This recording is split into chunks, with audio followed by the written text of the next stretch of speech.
Yes?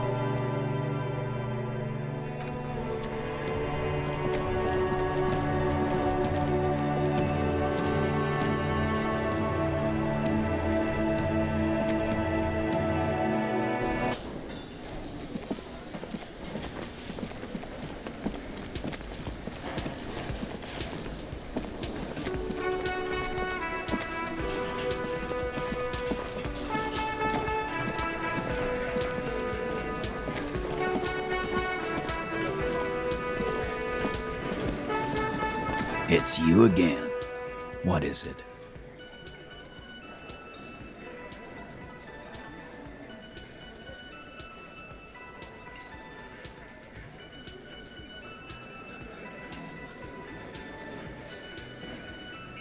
A witness? You ain't got shit. The locals would never come to you with this. That's just cop tactics, Titus.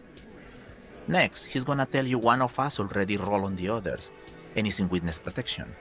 Well, let's hear it then. This goes without saying, but nonetheless, don't give out his name.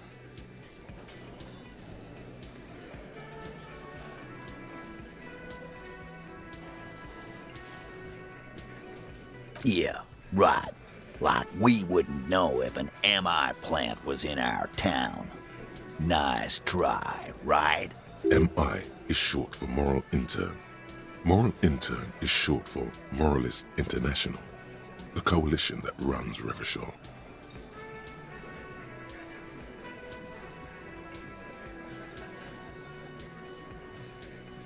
I've seen this shit a million times, Titus. Fly fishing. They are desperate. Tell us, Copper, what wacky claims did he make?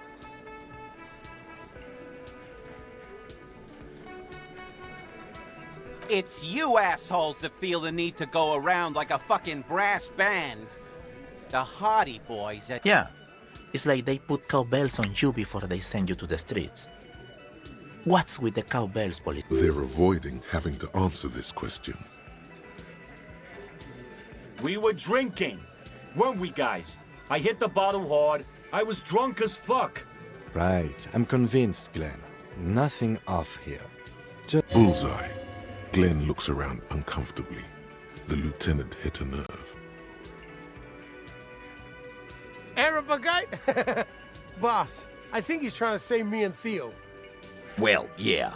What is confusing you? Eugene, Theo, and Elaine were there too. I already told you. We were all there. Those flaccid MI cocks with their culture language. Everything's a surreal play or sublime whatever. Doesn't mean anything. It means the whole scene was long and drawn out, like it was from a film. What is this fella's problem? Sorry we didn't make it more action-packed. It wasn't the first thing on our minds. Shanky. It's Shanky, right? I thought there's something wrong about the lynching story. Now I know there was.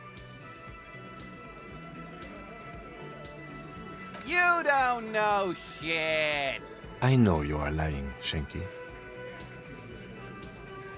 Some witness. I pulled the same shit. Came up with some shit, then went and said it to people. Get a reaction. You don't have to go to school for shit. I never went to school, and I'm doing great. You're doing a hell of a job, man. Hell of a job.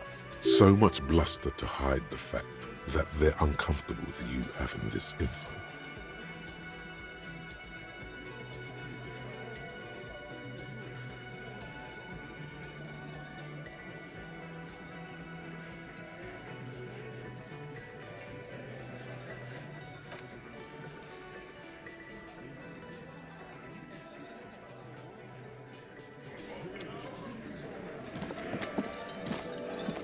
I've got nothing to say to you. Why are you wasting your time? I suggest not wasting time on trivial pleasure. Even though she has excellent control over herself, something moved behind her eyes. And you caught her off guard. Push her some more. You are not here to chat up the legal counsel. You are here to question these men. You set the pace and the topic of these conversations here. A man like Easy Leo could have said anything. Do not be restrained, sire.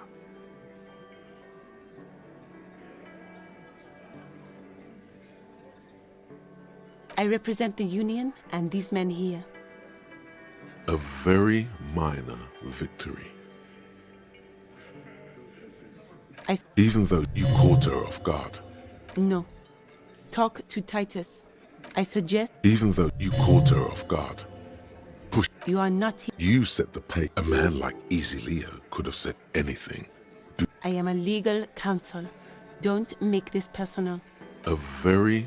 I suggest... Even though you caught... You are not... You said a man like Easy Leo could have said anything. He said no such thing. This isn't about me. Calm down, everyone. Let's stay professional. Dirty tactics, officer.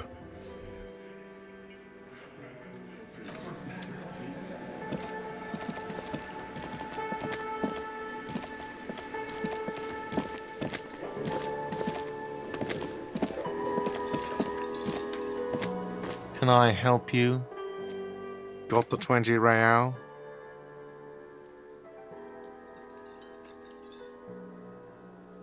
Then why are you wasting my time?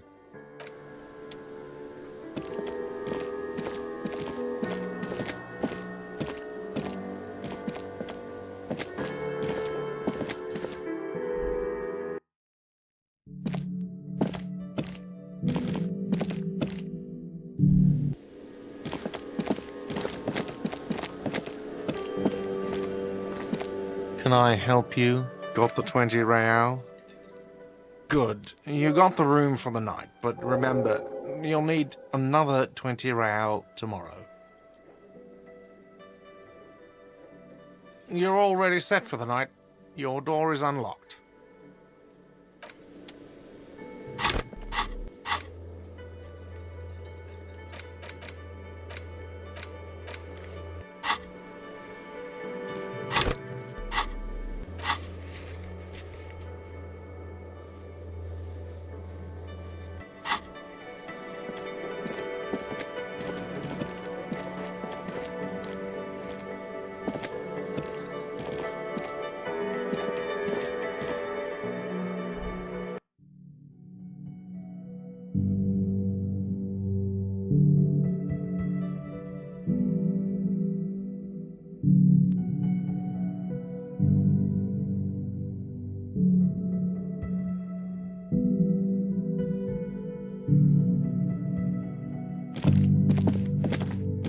The door is closed. This door can only be opened with still nothing. The lieutenant gives it. He doesn't like where this is going.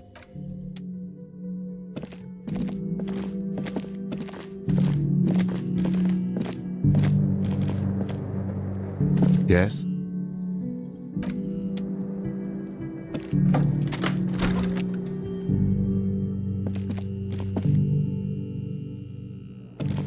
Yes?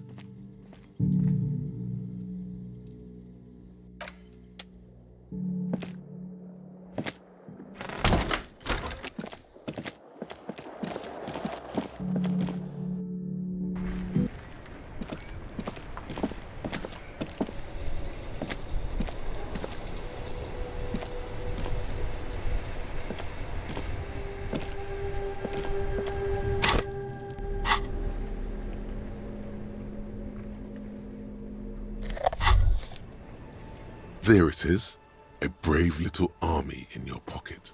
The first Smokes platoon. You picked the best one. This soldier is fat and Oh yes, Breton! Please light up! You need a trooper between your lips right now! Calm your shit down! Go to Pleasureland! Get a load of this rock and roll cop here, people. Johnny Thundercop fishes a cheap lighter out of his pants. With a flick of the thumb, there's fire. A primal satisfaction. Here we go. Repercussions. There's a high risk of glory, with a mild chance, cool genius. Smoke, it will help you concentrate a bit. That much is true. Thick, warm smoke gets sucked down into your lungs. Immediately, you feel a warm nostalgia fill your head, body, and soul. A nostalgia for yourself, the man you were in your youth. Johnny Thundercop is back, and he's chill as balls.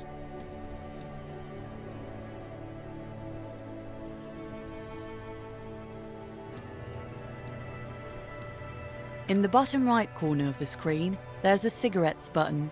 Cigarettes gives +1 to intellect skills, logic, rhetoric, conceptualization, visual calculus, encyclopedia, and drama. This is good before a white check, but damages your health.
The theme on that pinball machine is a standard royalist theme, used on everything from pinball cabinets to clinging to a picture book version of the past century, waiting for the king to come back and cast out all the profiteers and homosexuals. Basically, imagine a yellow plastic crown with a liquor brand emblazoned on it.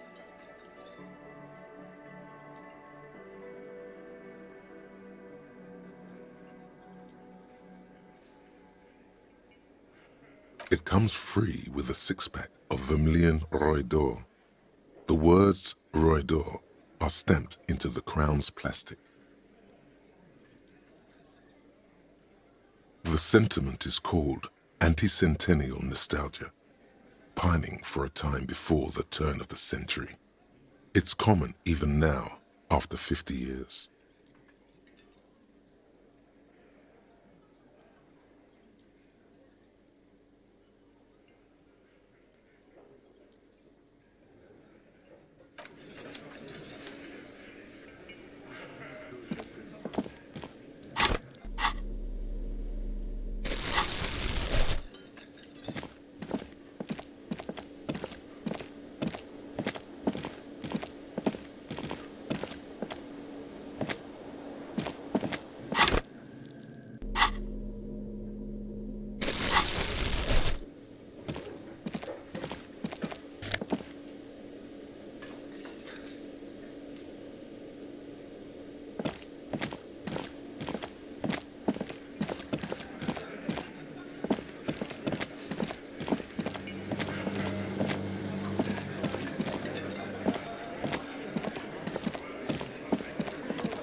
Behind the dockworkers, a ceiling. The men are talking, but you swear you hear those black limbs tap on the window as the wind blows outside.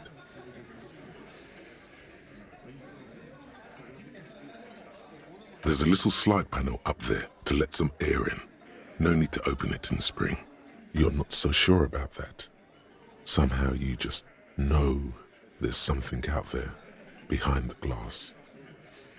Yeah, your mother.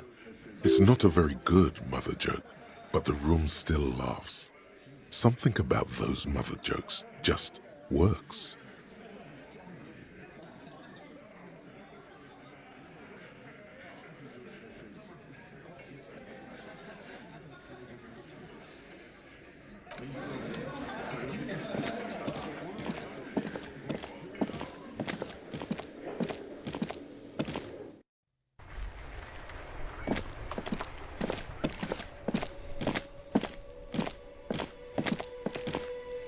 An old call box with an East Delta Commerce Center.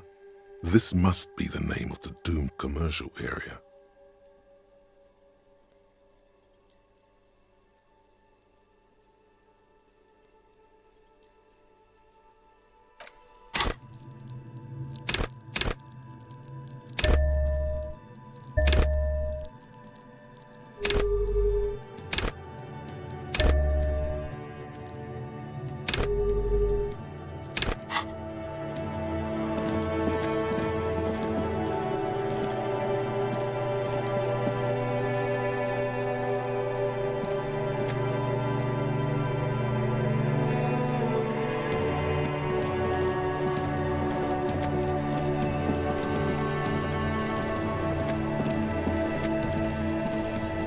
There are 8 pairs. You won't get far without.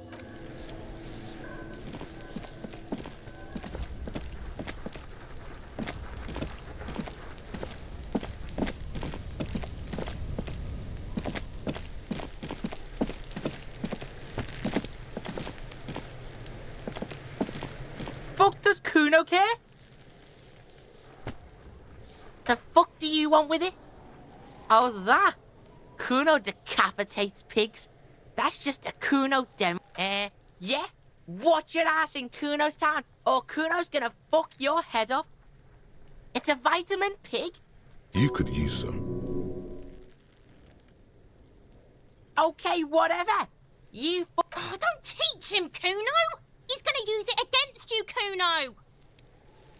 You're not getting this pig. It completely takes away the hangover. It's Fuck you, pig! Don't do mad! good call, Pigmeister. Don't come and talk to Kuno about his kingdom. Kuno doesn't...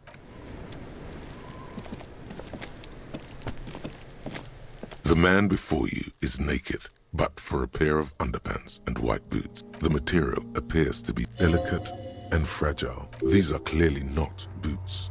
They're armor. The cadaver the hangman. This is a... The man before you is an intricate web of blue lines. His eyes, dark brown hair. The corpse looks right through you.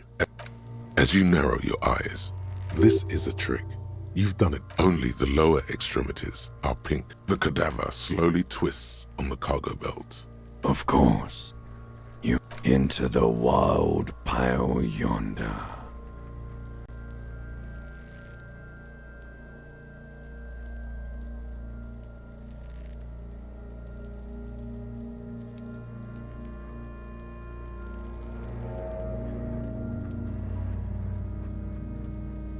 In the past, way out in the west. I'm a joke. Look at me.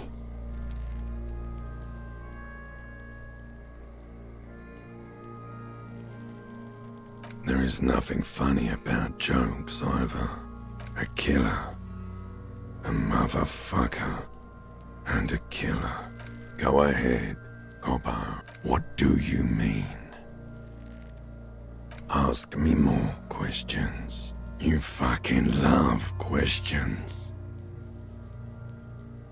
Because you're a copperoonie. Look at all of them go.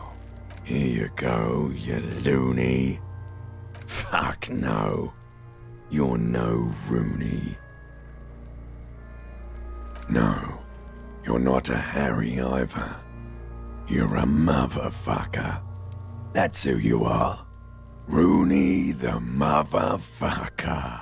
Because you have love did me in, Brother Copo. It was love all along. Sure, Lobo. I can ask you, looking at my face, motionless, looking into my eyes, standing here. Why are you investigating my murder?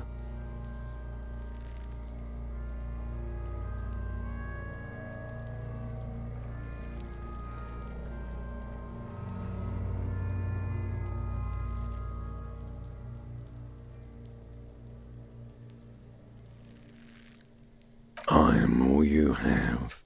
Then you truly lost it all, brother. Let the world drag it all away from you. And what it left, do I remind you of something? A child born with Muller's disease, harlequinism, grown up miraculously. You sure I got out of that one, Coppolini? Come back later, Coppo. Amuse yourself with my friend.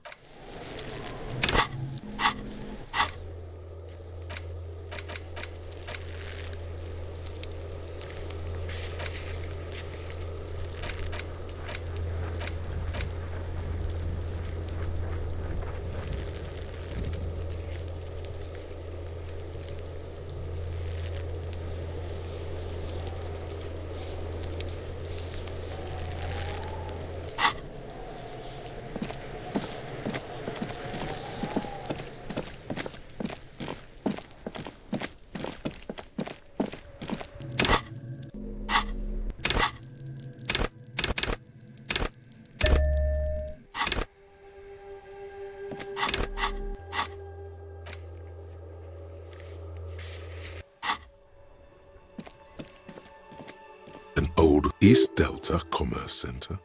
This must be the name of the doomed commercial area.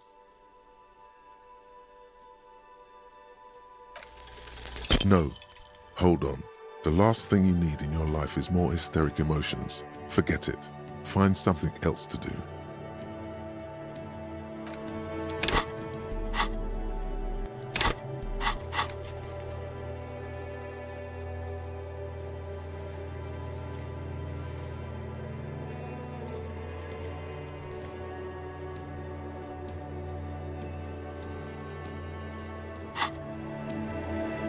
An old call box with a matrix. East Delta Commerce Center. This must be the name of the doomed commercial area. Silence. No one answers.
The door is closed.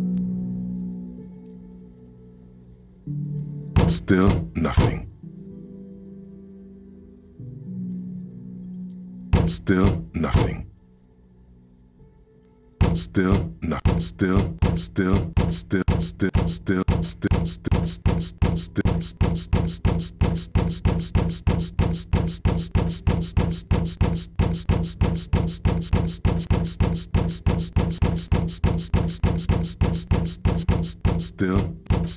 nothing. This door.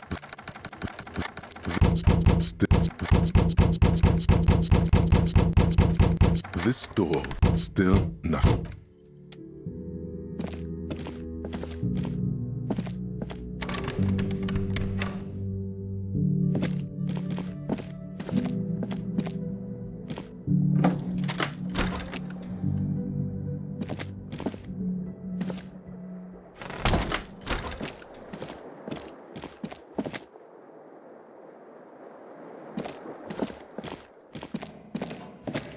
A mirror hangs on the bathroom wall. In it, your face, adorned with the expression.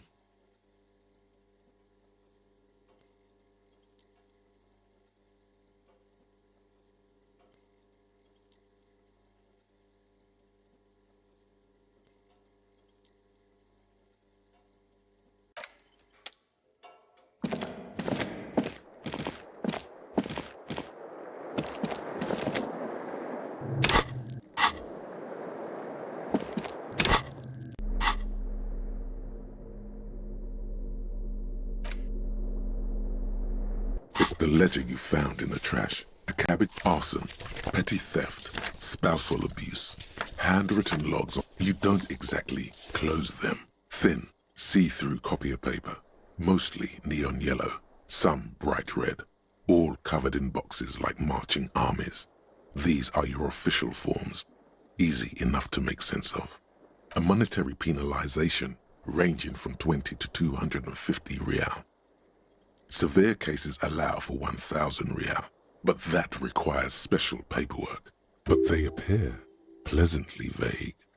These are quite sinister in tone. They give a date and time for the person to appear at the specified precinct police station. Below the call are the criminal charges you risk by not appearing. A dozen pages of thin copy paper, bright red in color. You see the parameters of a deceased human form waiting to be filled in. Age, sex, condition of internal organs. Yes, all that remains now is to fill those forms and hand them to people. Fine. The rest of the stinking cellulose is much worse for wear.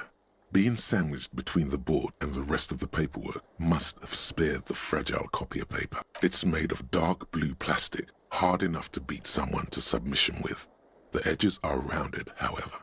The U4 size board feels thick and heavy in your hand. Something rattles inside. Permeables. It's not hidden per se.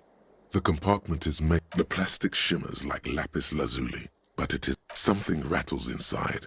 Ever permeable. The plastic with your hands. U4 sized pages hang from the clip, screwed to the top of the board. The acidic stench of rotting food is rubbed off on the cellulose. Without resistance or sound, the two panels move against each other. It's slightly, ever so slightly. It takes about half an hour to piece one together, using the system you've devised. This one is relatively easy to reconstruct. Overnight on 1202, a graffito, nay, a mural, appears on an 8-story tenement overlooking central Jamrock. The building is a sparsely inhabited ghost tower, part of a failed real estate development called Cause of Failure, Rent Too High.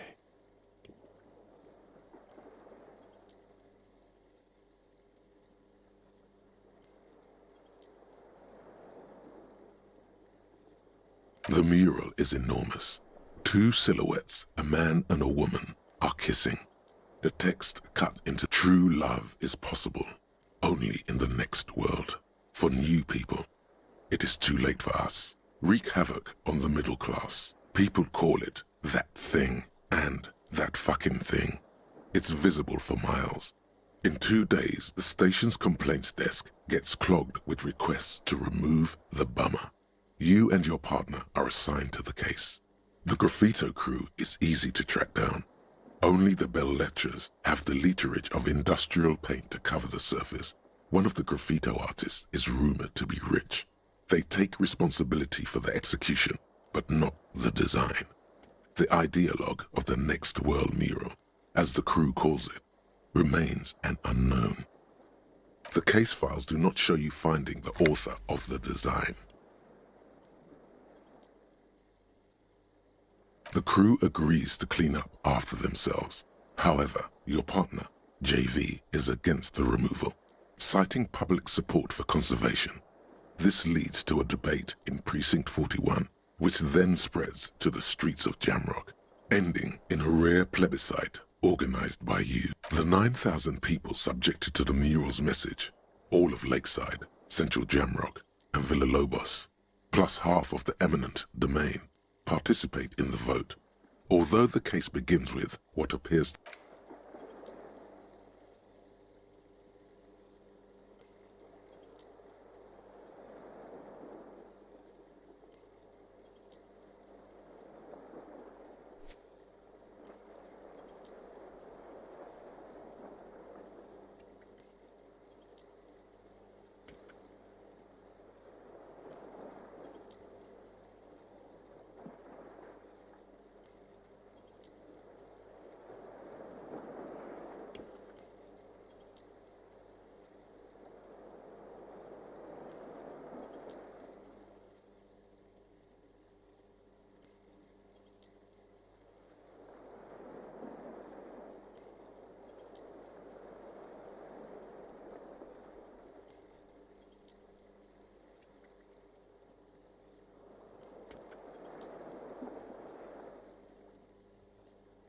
a staggering 78% of voters choose to keep it. Turns out the opposition were a loud minority, and that love truly is possible in the next world for new people, and it is too late for us.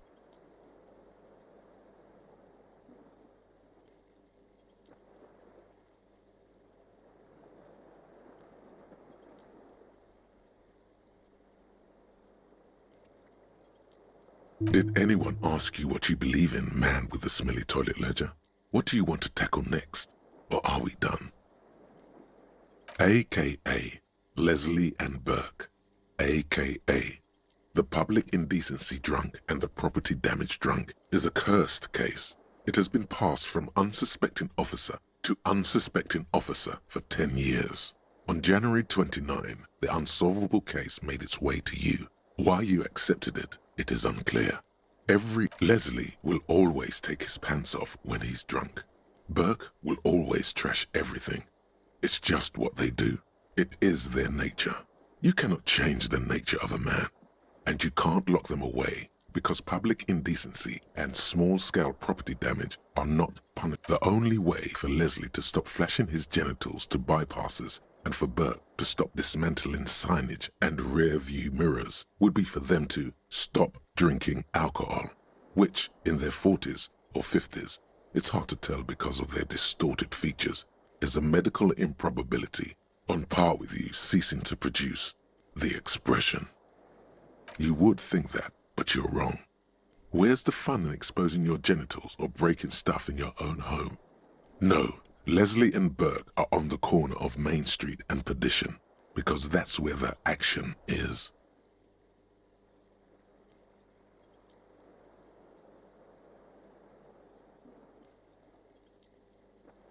Can you keep yourself off the streets? Threatening fines, dragging them to the station, locking them up in the hellholes they live in, locking them up in the station, hypnotherapy, even trying to get the local gang of Zemyaki to take them out. The Zemyaki gave them ethanol, so Burke and Leslie would expose and rampage even harder. You tried it all, and still the complaints wouldn't stop, as they hadn't stopped for 10 years. It's plain to see from the files that you, Satellite Officer JV, and Special Consultant TH had more important cases to attend to. You uncover cross-reference to several ongoing investigations, each brought to a standstill every time you drive down Main Street. Because there they are, on the corner of perdition. And what is Leslie doing?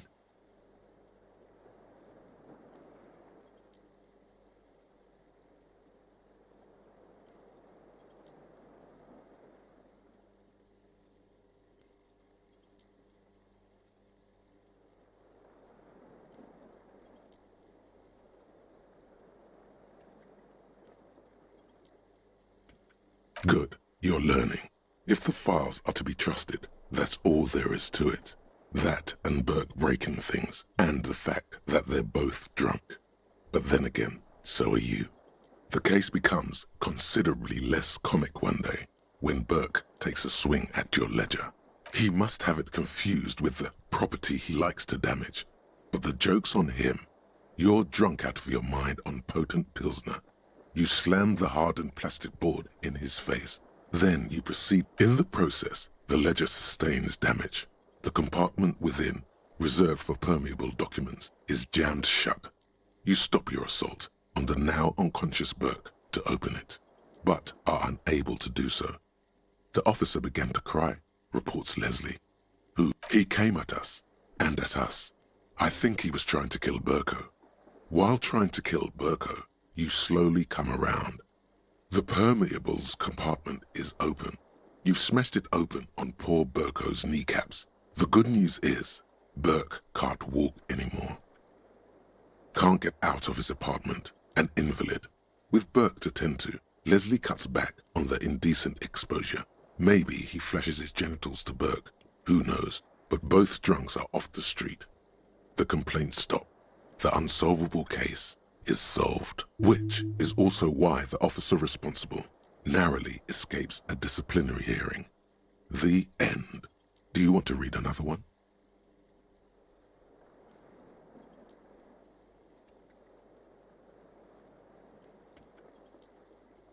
Not much has changed in the meanwhile. A bunch of sodden papers still.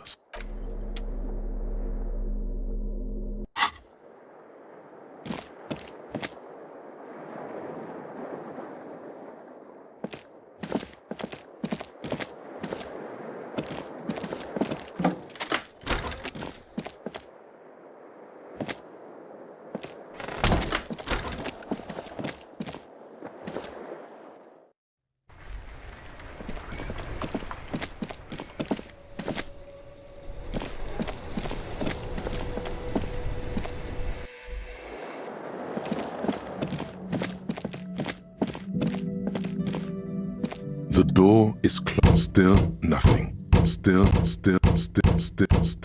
This door can only be opened.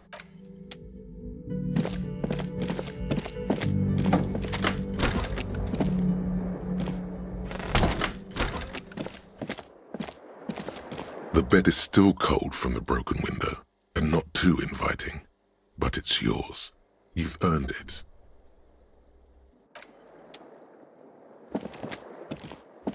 The window stands broken and the morning light hurts your eyes.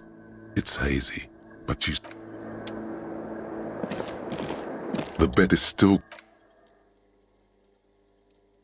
the bed is still cold from the wind blowing in from the broken window.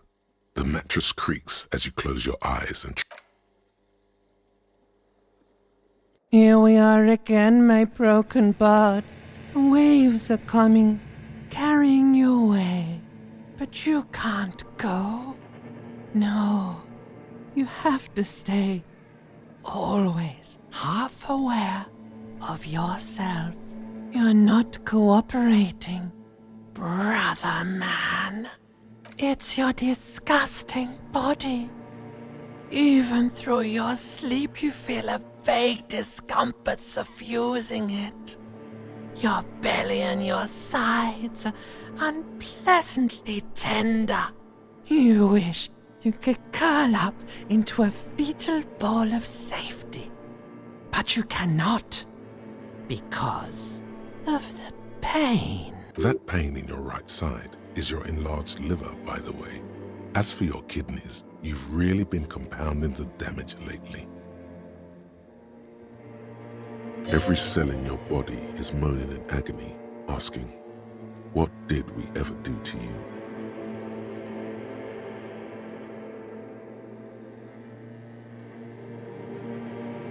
Yes, your body is a system, and it's failing you because you're failing it.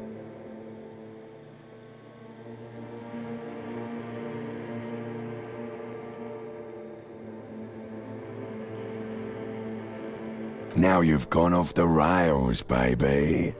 Now you're stuck sitting here by the tracks, admiring the wreck around you. You just can't help it, looking at yourself. You're just stuck here, in the half-world. Could try looking at other people, really looking. But why would you want to start doing that?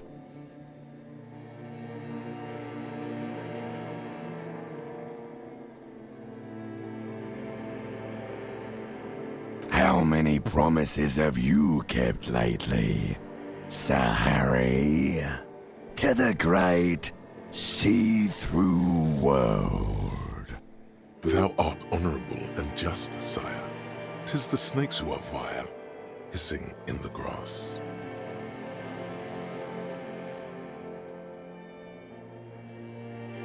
Women, it's the women. Look out for the women. They're oath breakers. Come now, humans have earned your trust, and you theirs. What do you think you're doing right now? Coming to some greater awareness? Look at all these lights, blinking in and out of existence. Thoughts! You're just pretending that you're asleep, even to yourself, while the world goes on without you. Let it. Let it.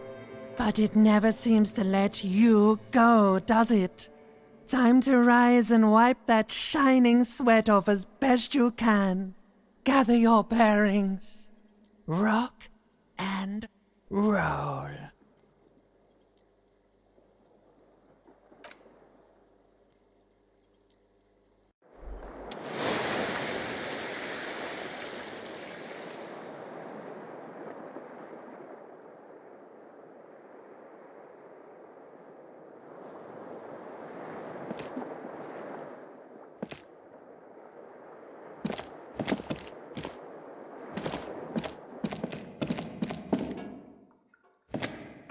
A mirror hangs on the bathroom wall. In it, your face, adorned with the expression.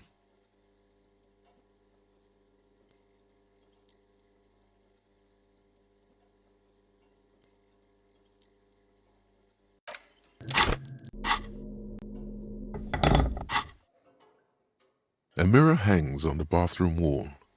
In it, your face, adorned with the expression.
The door is still nothing.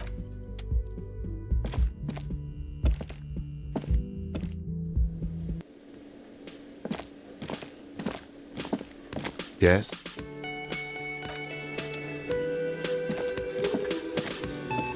Can I help you? Got the 20 real? You must be kidding, right? Yeah, good one, officer. But this establishment only takes cash. Fried, near the gate. They'll exchange it. Then why are you wasting...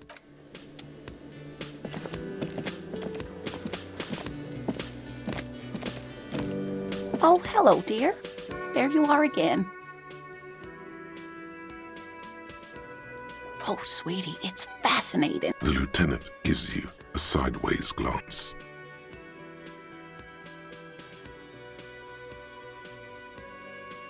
Well? Ah yes, Phasmatopia. A diverse group of Oh yeah.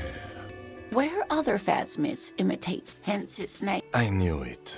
We're gonna be chasing made-up... It's not made up of... It's simply elusive. So much so that most establishment zoologists... Oh dear. I'm afraid I'm not... Morel can explain it all much better. I wish you could hear him describe it. Of course, dear. Is there a particular the gnome of Jeroma?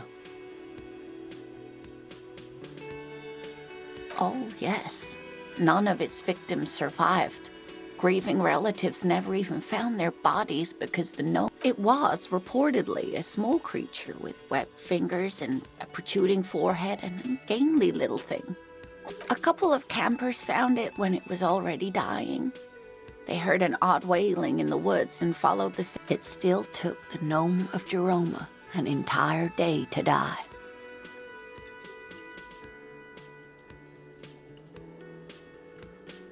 If the body of the creature was found, why aren't there detailed illustrations of it in science textbooks, confirming the existence of these... Alas, the first scientist who got his hands on the creature's corpse put it in a jar of formaldehyde, thinking that would detoxify the gnome's venom.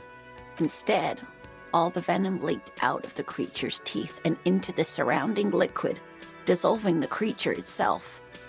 A poetic end, perhaps, but a real loss for science. Alas, always alas, and then it was gone. Isn't that overly convenient? I understand your skepticism, but that's what happens with things that are rare and stand out. Their disappearance is most memorable, and they are least likely to be found again. What an interesting question. And the answer is yes, there are. Of course. All fairy tales have someone or something invisible in them. Okay, I won't spoil your fun. What is the invisible cryptid? It's the Col de Mama d'Aqua.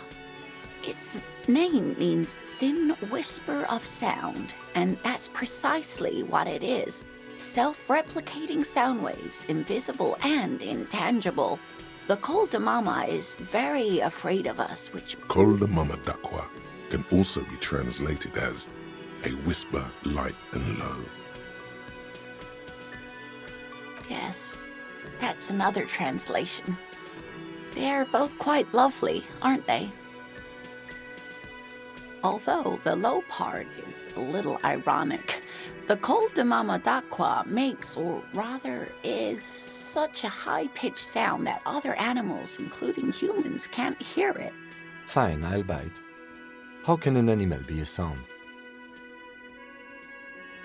Many scientists have asked the same question. Some have claimed that it isn't itself a sound, but a tiny corpuscle that emits sound waves. But there's no evidence to support this theory. It could be. As I said, it could be everywhere. And we wouldn't know any better. It could be ringing all the days of our lives and nights. Plenty. It's the evidence that led to its discovery.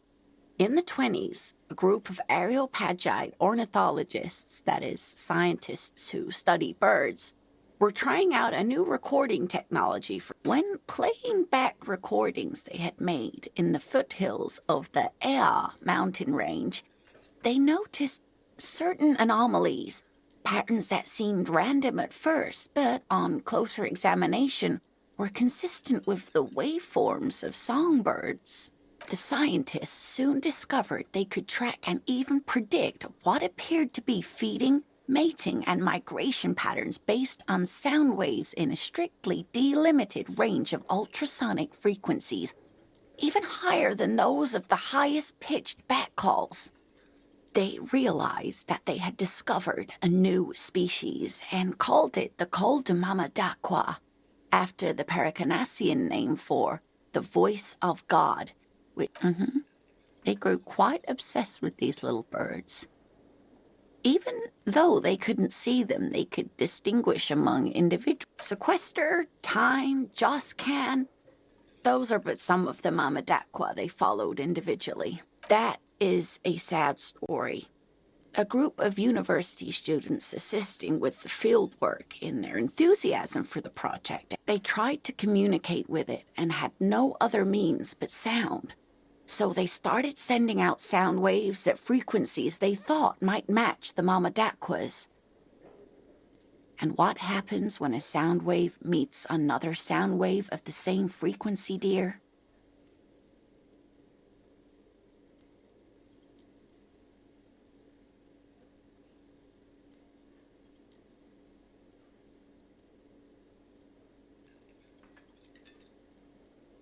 Psst. They cancel each other out. Psst.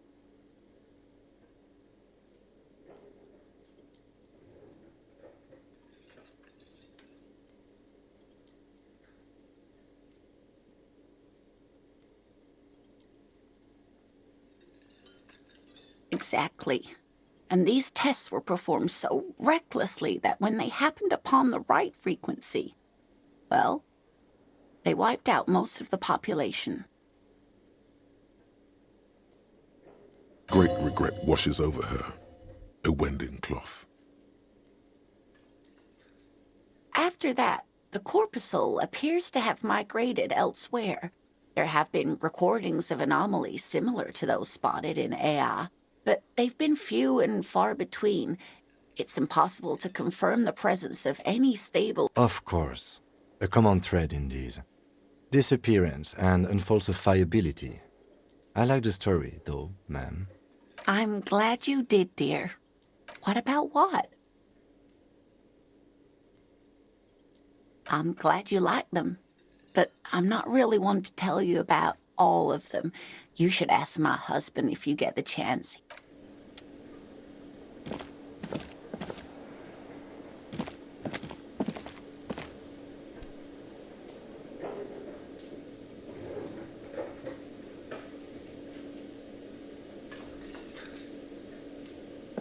You look like shit.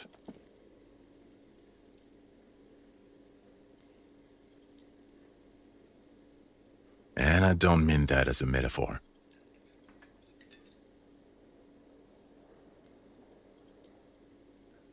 Wow, you seem stable and in control.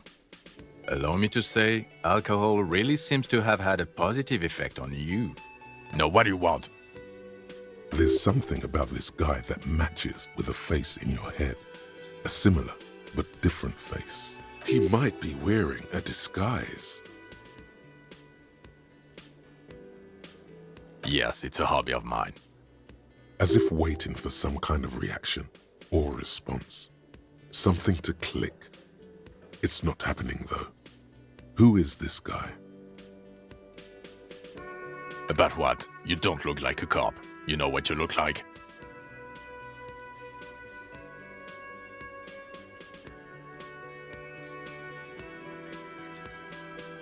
Not the prophet shit again. No.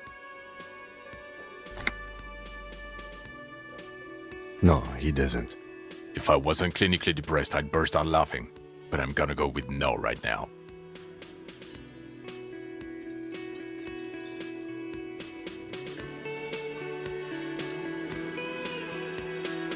Actually, I don't want to hear you say things. Come on, Jean. Okay, say things. I want to hear you say things. Hear that? He wants you to say things. Say one.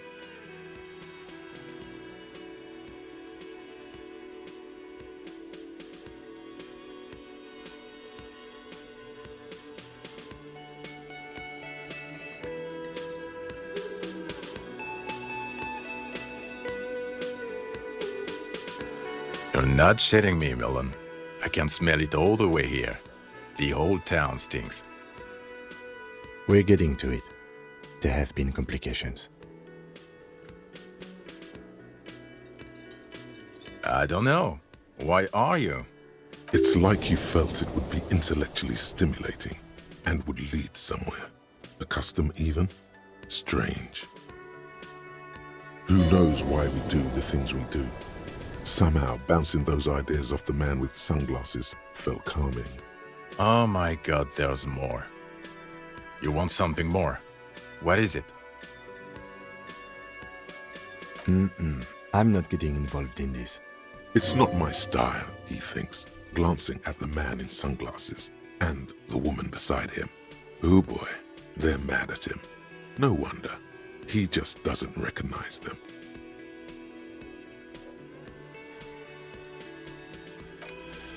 You know what it is.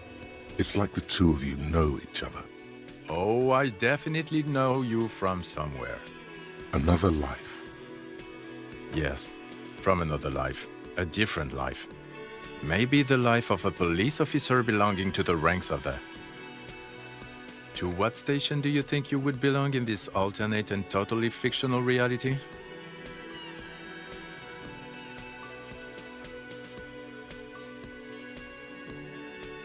That's exactly right. Down to a fraction. I don't even know what to say to that. What is your goddamn station? Okay, that's plausible. That's entirely plausible. Now we're really getting somewhere. Somewhere good.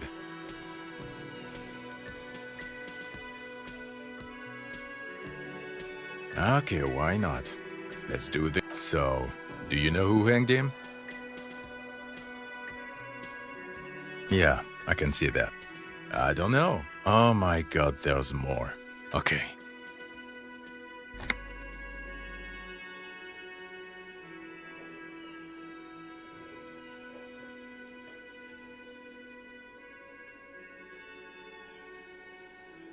Let's be crazy. Let's say you and I are partners. How's that for a thought experiment? No, because in this thought experiment, we are police officers in a police station. We don't do crimes. We're not crime, bro. Come on, stop it. Oh, no. You see, I enjoy watching other better cops solve crimes. And let me tell you, it's been quite a privilege seeing you work. This isn't helping. You're not going to believe this, but... police officers. Yes, sir. Solving crimes, locking up bad guys, and get this, and not getting that drink on at 2 o'clock. Just some regular boring motherfuckers in suits and uniforms. Nothing spectacularly extravagant like you, the far-out son of Lang. Oh, it's you eccentric genius. I mean, with your unorthodox approach to police work, it has to be you. Not even a little bit.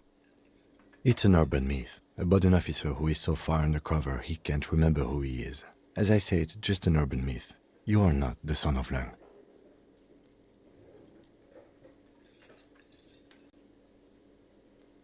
He's trying to protect you from further rough handling, dished out by the son. Okay, yes, you get the joke. Leave it at that. Neither can I, partner. Neither can I. It's a mere second, but it feels like you saw something. A gram of compassion in that sadness.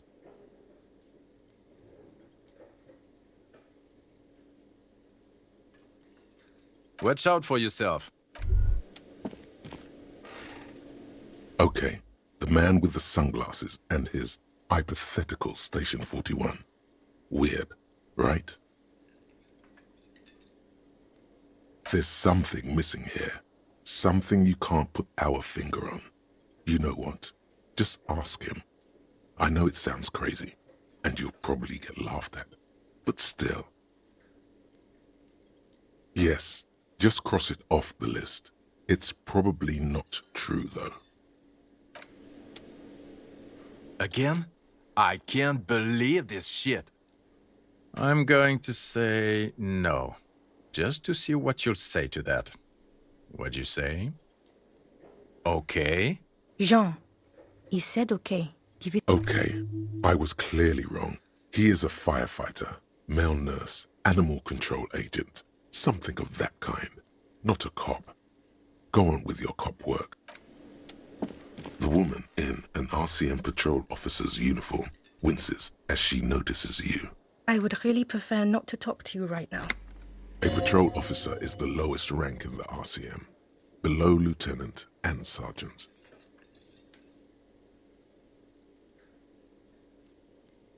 Yes, I am. I know. Here's the real deal. It's hard to tell whether he's sarcastic or sincere, but if you had to guess, you would say the lieutenant is being... I'm definitely not the cavalry. I don't know. I mean, why would I want to talk to you?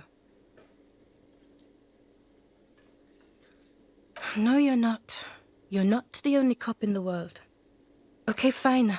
Let's... What does one talk about with a fellow officer? What precinct? Am I from? God, he doesn't know. Fucking deranged lunatic.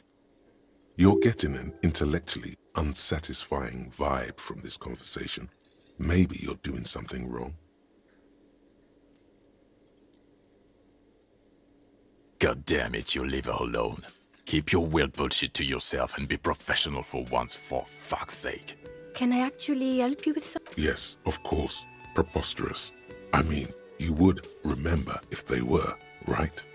Who forgets their squad mates? That's... Of course I'm with him. Why do you ask? Well, he's not. He's a sack of shit barely kept together by crazy glue. But at least he tries, unlike you. Please, let's not turn this into another exchange, okay? I don't know what to say. Don't say anything, Judith. I'm just looking out for... You? No one. I'm just a man with sunglasses. And you are? Yes, a policewoman who just wants to do her job. That's all.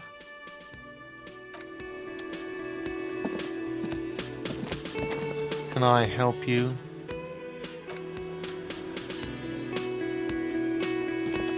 Yes?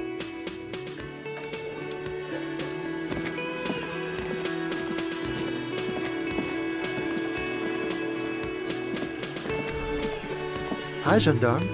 Another rendezvous.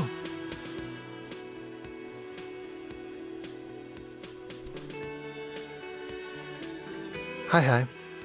So what brings you here?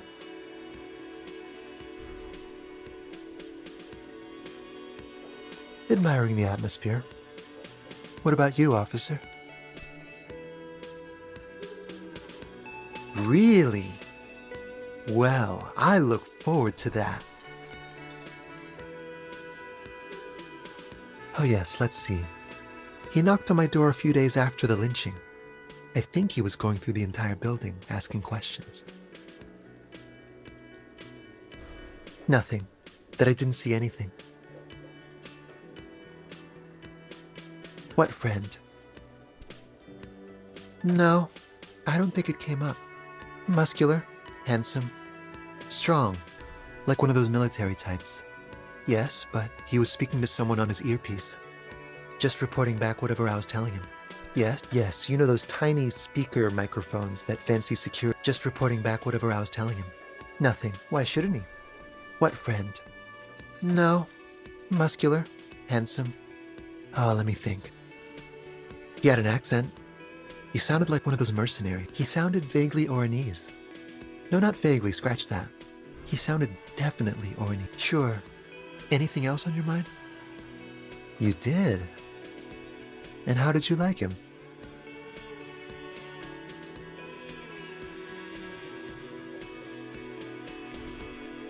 I told you he can be very useful. I guess that's the charm of powerful people. A visitor from the first world.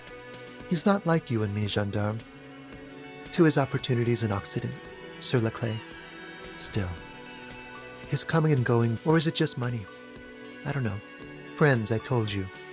Sunday friends. Friends who like to get together from time. That he won't be there when times get tough, I guess. It is. On Sundays. He has keys. And he likes the view. To the sea, I mean.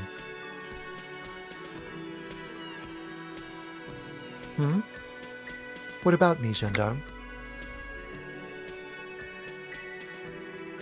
Bye-bye, gendarme.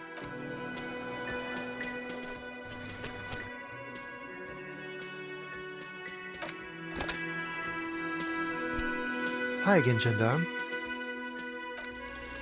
It's the sports. He's...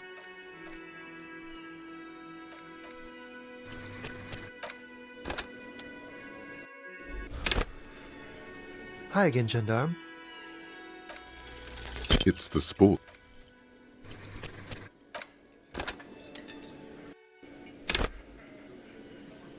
Hi again, gendarme. You did. And how did... I told you, you can be very...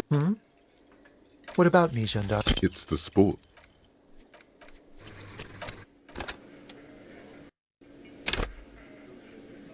Hi again, gendarme. It's the sport.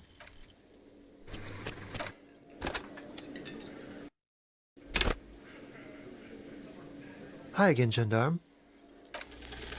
It's the sports.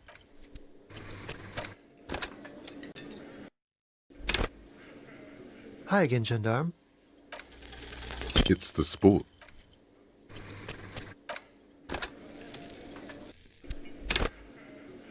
Hi again, gendarme. It's the sport.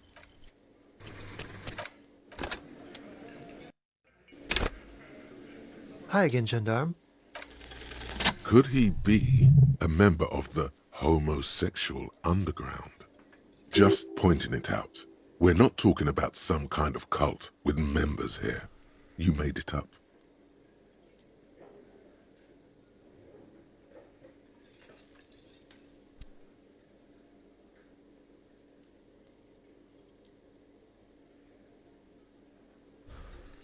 The homosexual underground? Why, yes, I am, officer. Why? Do you want to investigate? Well, I am one of them. One of the Sub Rosa pleasure group, congregating in cellars under the cover of night. Saturday night. Sometimes even Friday night. Or Thursday night. Sometimes the congregating doesn't even end. It carries on into our daily life. Why not? Don't you want to hear about how we want to destroy the last vestiges of meaning? The last, or the true symbols of security, mother and father and their everlasting marriage? Everything will be constantly shifting and moving under our rule. The future will belong to a circus. You won't even know who you are anymore.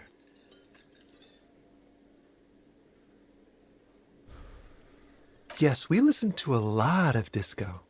Some say we engineered disco to spread our vision of a vertiginous, ever-changing society. We are going to change the family unit with all this razzmatazz and finger dancing. And with mysteries. Of course, the mysteries are also of sexual nature. Very esoteric.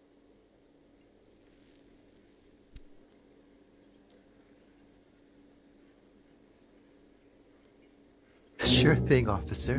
What do you want to know next?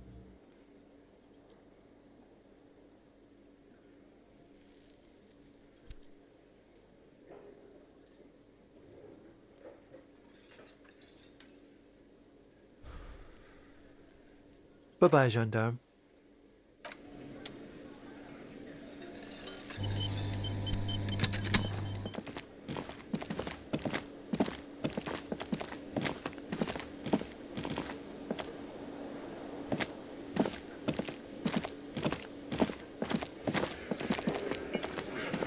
I've got nothing to say to you.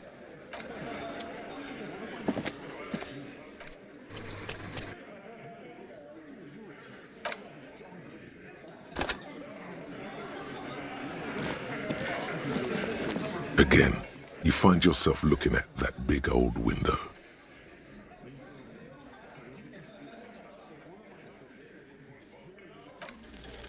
Nothing. Just black.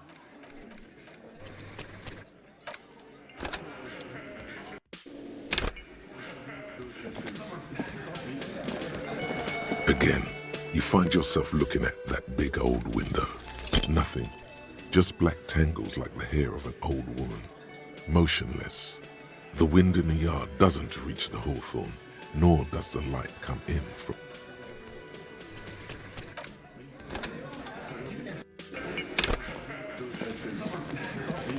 Again, you find yourself looking at that nothing. Just black tangle.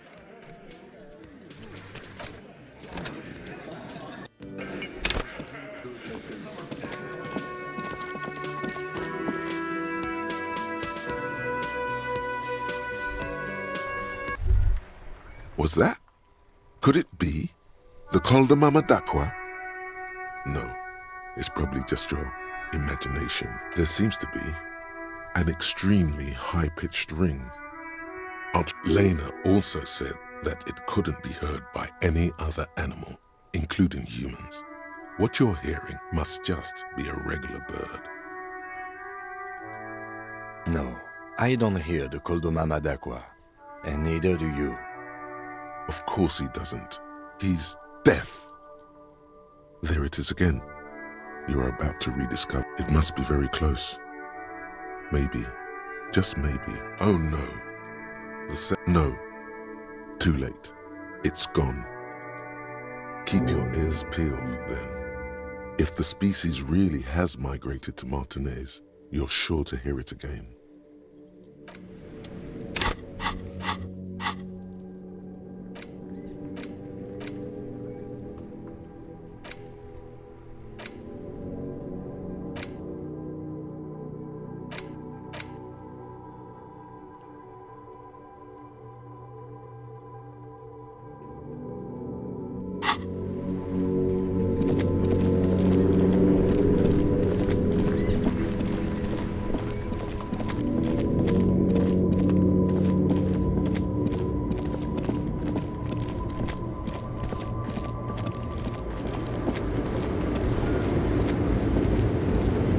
The woman is still hunched over the railing.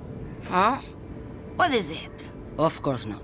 A boyadero, boya for short, is a... It's an old ballad about a young girl. Don't be stupid. In the background, you can hear the orchestra swell. No. The boyadero strangles his beloved and throws her body. You have to understand. What if, to truly love a boyadero,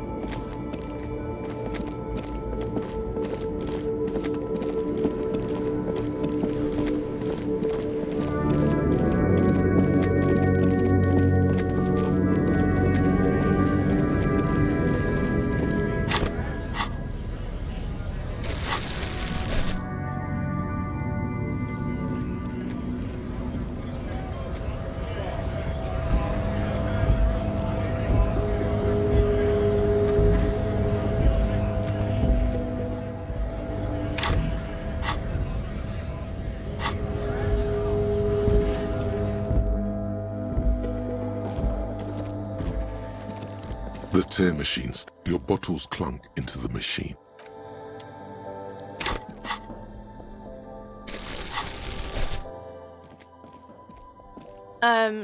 Is this about the questions again? Because I don't really know anything. Wow. I didn't know you worked for the union, sir. Anything else I can... No, you don't work for the union. The union works for you by supplying you with cash.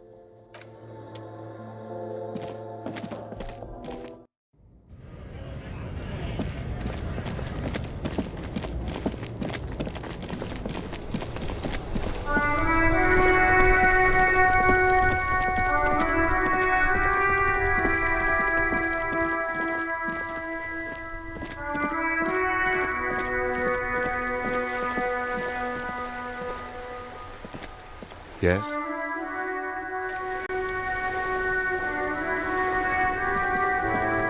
It is such a pleasure to see you again, officer.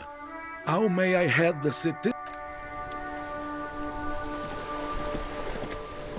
Officer! God damn it. Pull yourself together, René. What do you want? Yes, the Debardeurs Union pays me to stand vigil during the night. Not out of any political allegiance, mind you. I'm an old man. Don't sleep more than a few hours every night anyway, and...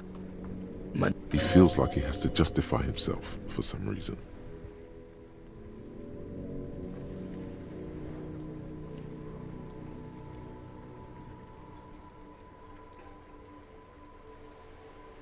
She is nobody.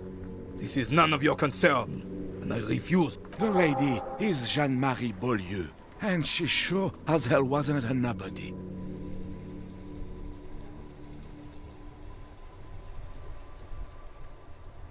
Yes, it does. Unfortunately, I wasn't working that night. Been on a 2-week leave since last Monday. It's a private matter. Nothing to do. You see, officer, René is the kind of man would rather die than admit he needs medical assistance or, God forbid, sick it. A real man's man. I'm fine, goddammit. Mind your own business. It's nothing. Just got to cut back on coffee. It's his heart. No one. The bus has been unmanned since last Monday. There's no other guard. No one has been guarding the container yard? Yes. It's not actually an issue. I mean... Look, officer. The container yard doesn't actually need a guardsman. Never had one before René. Monsieur Claire had that booth built specially for him. It's mostly decorative. The possibility of someone being in there is enough to discourage any ill-minded individuals.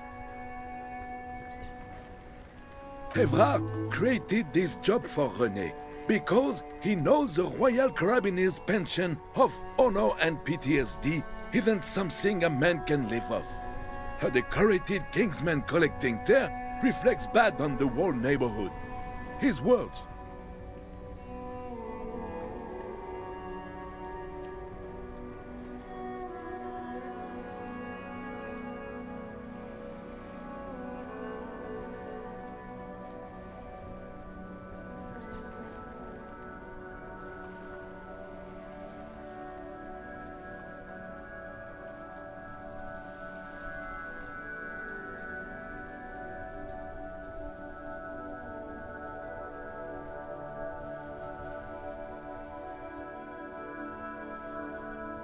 Yes.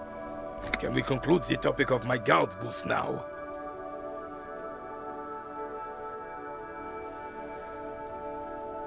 He is not going to become an entrepreneur.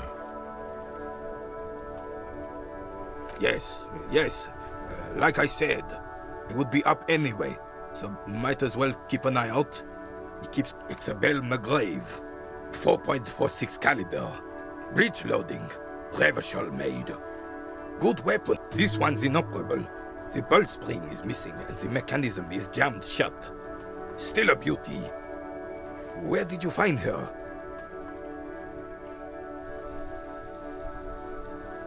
I'm not surprised. There are probably lots of forgotten wartime weapons lying around here. Back in the day, as for the rifle, I don't know what else to tell you. These BM-446s are an antique.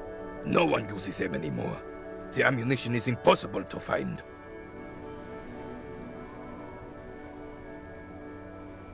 What is this? Are you mocking us? This isn't for pétanque. Now. No need to get angry again, René. I'm sure the officer tried his best. It's not like there's a bull kiosk here in Martinez.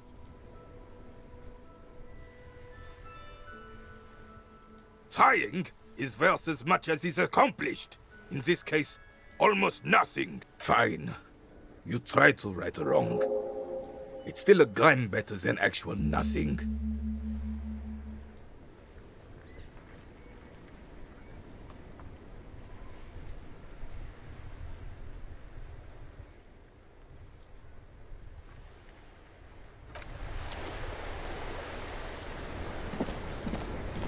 It is such a pleasure to see you again, officer. How may I head the citizens' militia on this fine day? Oh, sweet Jenny. She was the finest woman. Do not defile her memory, Gaston. Let her rest in peace. We knew her, all right. Lived on the same street our entire lives, just 2 houses apart. The 3 of us have been best friends since we were 4. She was René's first girl back when the prick was 16. They were courting till he decided he'd rather die for some great ideal than just be happy. And then you stole her from me.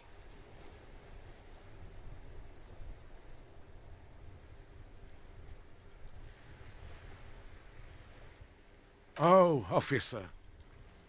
It already got ugly nearly 80 years ago when the 3 of us were just learning to walk and talk. You stole her from me. Well, technically, you stole her from me, because we'd been pretty close ever since you two had that falling out over the ink you spilled over. We were just boys then. This was different. You... No point starting this all over again. For the 1000th and the first time. Especially when we have company.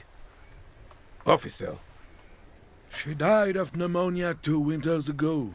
It was a quiet passage, peaceful.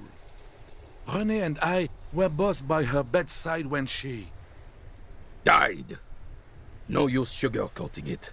Won't bring her back, will it now? Departed. Until the very hand she couldn't decide between us. The most indecisive woman I've ever met. She could never make up her mind about anything. What to have for breakfast, favorite color, or which one of us to marry. She was always leaving one of us for the other, but never long enough to actually get married. Heck, technically, we're both still engaged to her. You always confused her. Couldn't let us be happy. Seduced her with your fancy words and pastries. He suddenly remembers you are still there. Falls silent and turns away. Of course, officer. Memories are all we have left. Sweet, sweet Jenny. Of course, officer. Memories are all...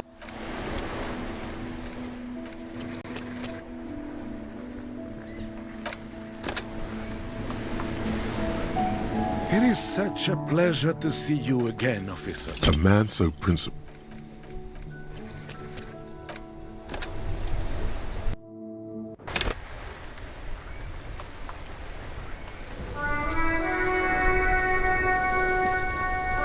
It is such a pleasure to see you again, officer.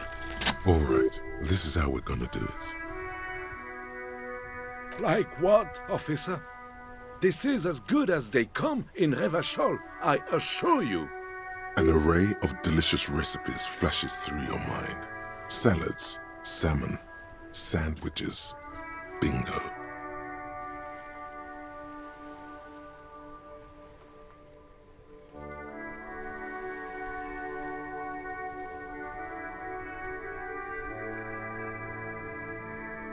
Mon Dieu, that is an excellent idea.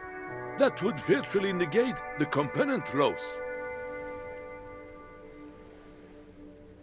Ce serait délicieux! Can you make that sandwich, officer?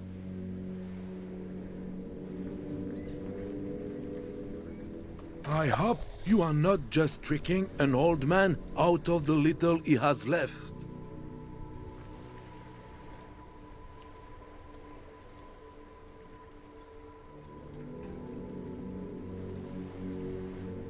Or god of sandwiches, maybe?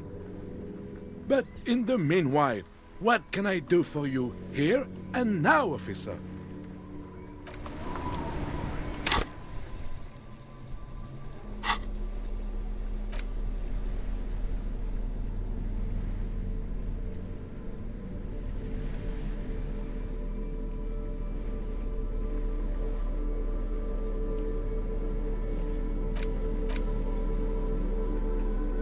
An intricate web of blue lines. It still kind of looks like a map of the gone. For you to discover someone who knows it.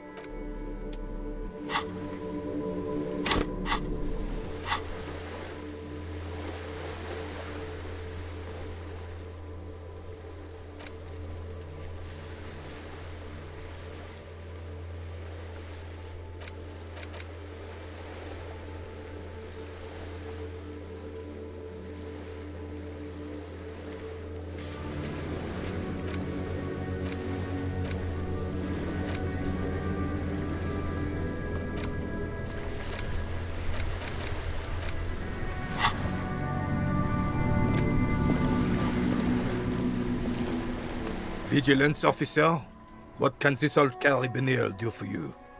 Yes, I was standing right here. I saw it. Why are you telling me this?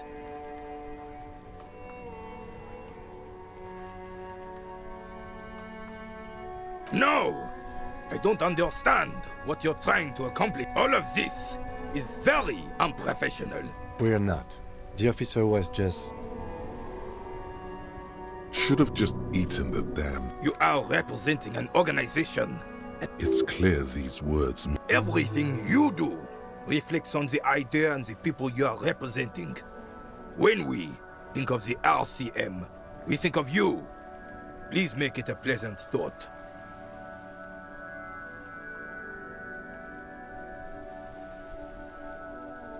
Yes, well, let's just wrap this up and... Fine. You live, learn, and move on. The matter is closed. Now what can this old carabiner do for you, officer? There's nothing for you to understand here. It is not her death you are investigating. Absolutely not. She died of pneumonia in her bed at the age of 79. This is highly usual. Reversal Fair of 91 in the Faubourg district. A parade was held to honor Guillaume Le Lion's name day, and the Carabineers marched in the place of honor. This was the happiest day of my life.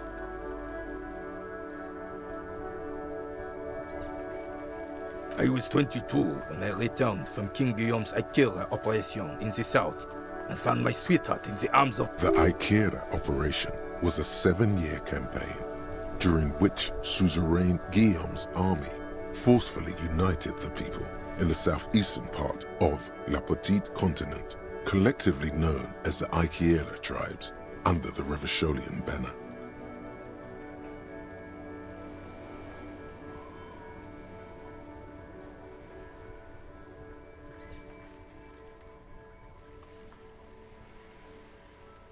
I won her back, but while I was dealing with some issues... You were like a dark cloud sucking the joy out of every living thing around you. Dark cloud. That sound... Those days and memories are gone. The old soldier says nothing, but when his glance quickly runs over Gaston's face, there's an odd look in his eyes.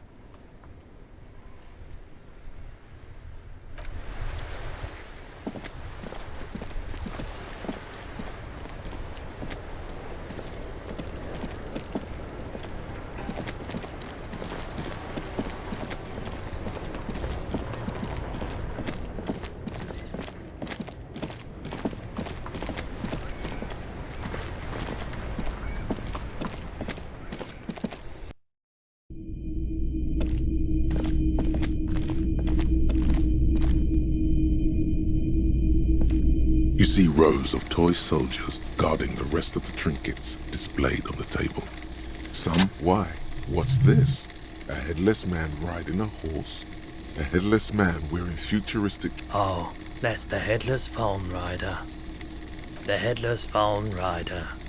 It's an urban legend about a man who rides the streets of Revachol sporting a fawn tracksuit. As you see, he's missing his head.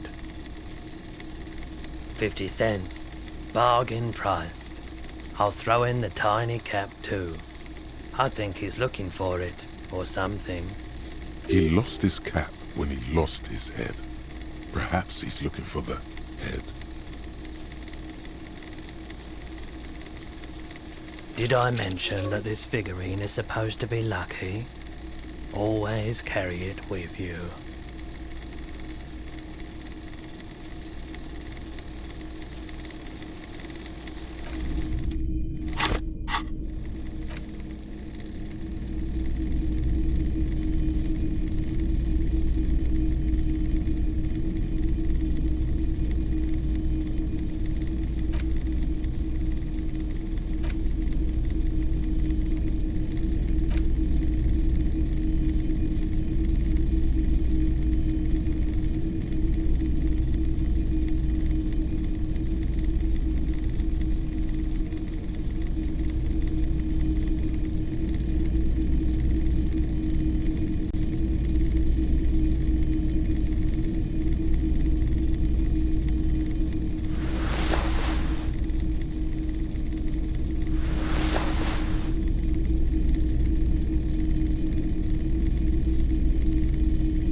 The boomboxes wait on the shelves. And your boombox, that gold and amber Harmon Waushi. Top of the morning to you. How may I be of service?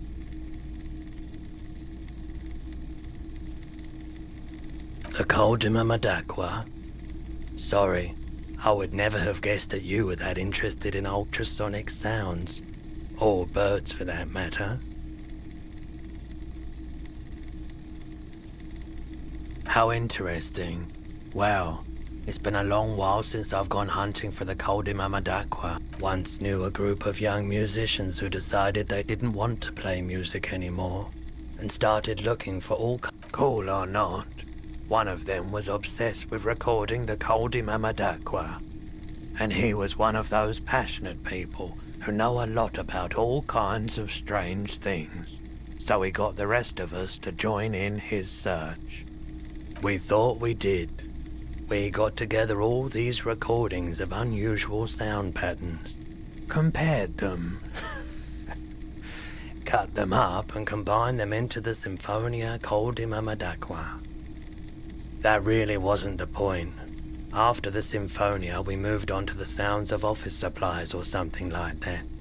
And I doubt any of us would have been any good at pushing papers. Unfortunately, I don't have any recordings from my old life. None at all. But I do have a tape with some ultrasonic sounds that might be what you're looking for. Do we really have time for this?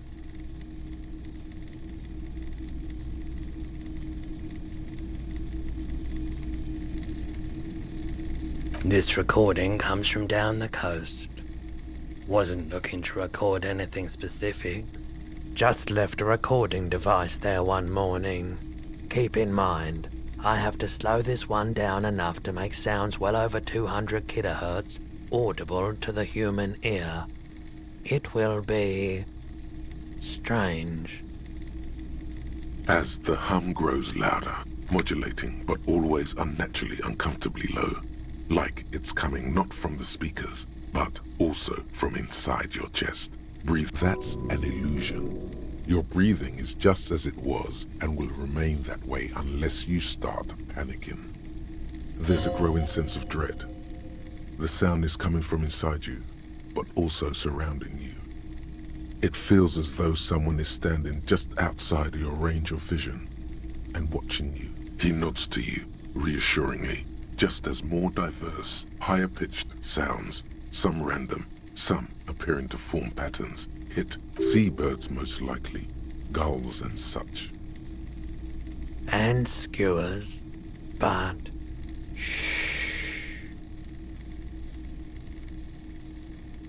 A low range of sounds is easier to handle with a focal point, but still troubling. You are mesmerized by the sounds, but also feel nausea welling up as the motif continues, then begins to recede. you know, now that I've listened to it on these new speakers, it's not the Col de Mamadaqua. Wrong patterns, wrong photons. Probably some insect trying to sing higher than its predators can hear. Still, fascinating, aren't they? Early morning sounds.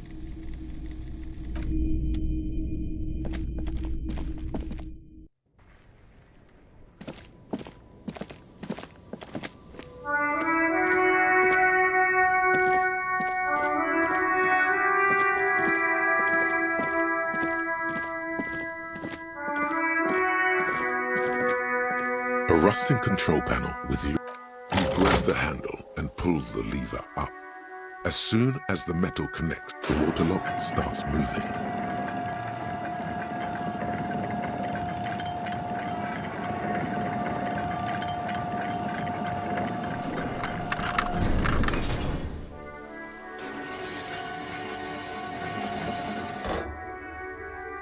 Okay, if we ever need to get to the coast, then this is the way. But please, contain your wanderlust for now. I don't want us to get sick. Focus on one thing, achieve it, then the next.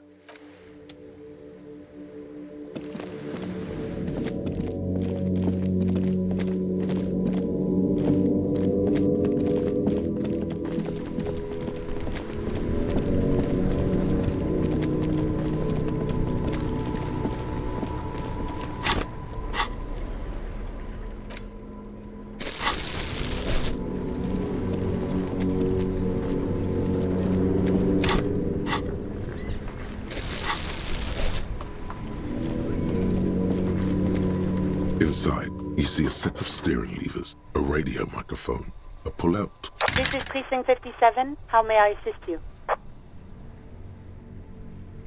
Yes.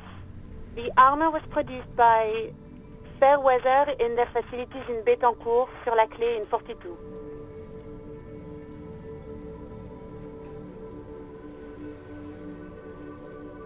It was part of a special order for Corps de Pharmacie, a security firm contracted to protect the interests of Oranese pharmaceutical companies in the Semenine conflict. So, it seems the armor went to Semenine. That's where the paper trail ends, though. Even the firm has proven difficult to track. Corps de Pharmacie has been renamed several times over in the years since the armor was issued.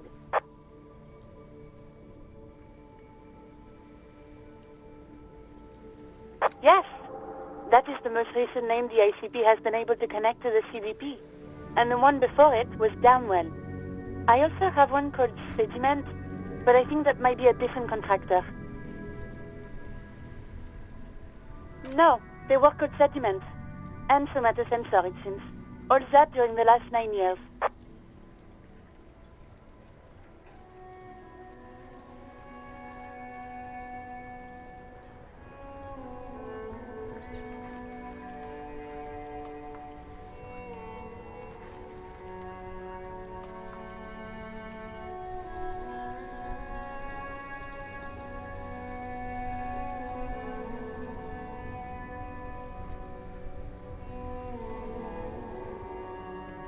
A suit of armor like this would have been manufactured with a particular person's physique in mind. You should ask for whom this suit was fitted. Yes, but the ICP tends to be reluctant to share private sector records. I could try to talk them into it, though. This is a fun challenge for her, an opportunity to contribute beyond doing her job by rote. She'll gladly put in the extra effort for Team RCM. Sure. Call back tomorrow. Hopefully I will have more information for you then. Not yet, but I was able to convince the database 57's over... In the cabin, you see a set of steering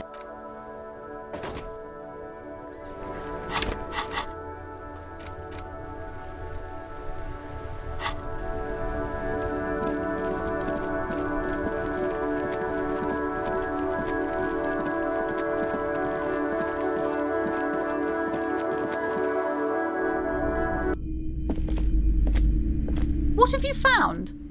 And also, do buy the books. There may be teachings. A novelty dice maker? Well, spit it out. Why does she need the dice? For some kind of sorcery? Sometimes they use the ankle bones of sheep.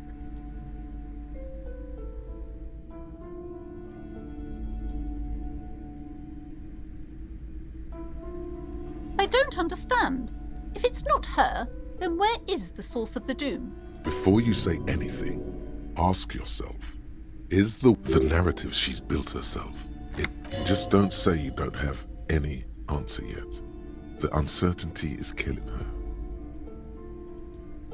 To hell with it. Perchance you ought to just lie, sire. You've come this far, you know how to end it. There is an entity behind the entity.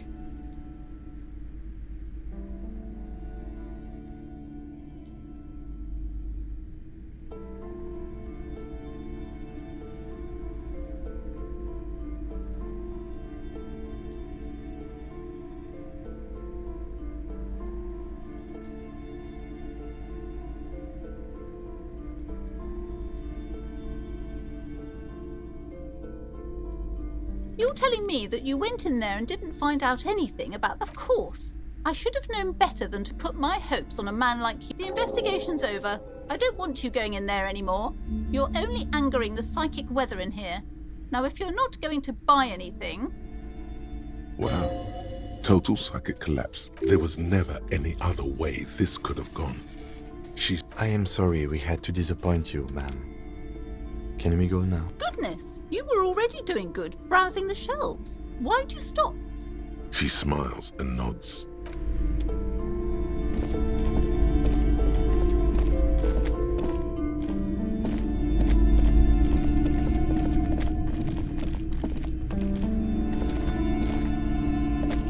Shelves filled to the brim with crime novels featuring the supposedly stalwart Vespertine detective.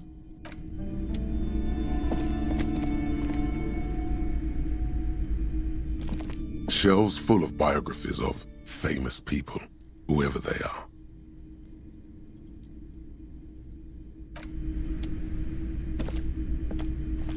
Several maps. The maps look old and faded.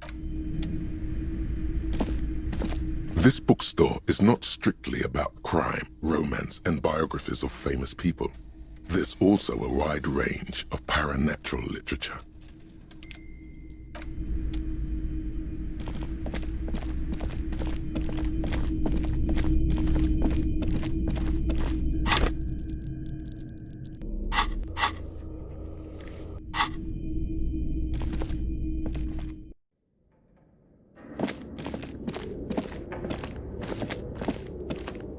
The barbell waits patiently on the floor, like a dog for its master.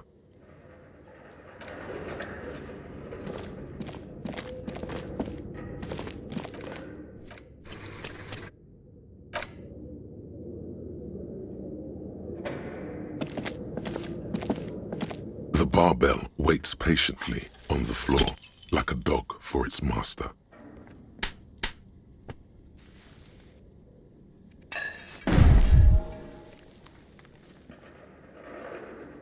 You manage.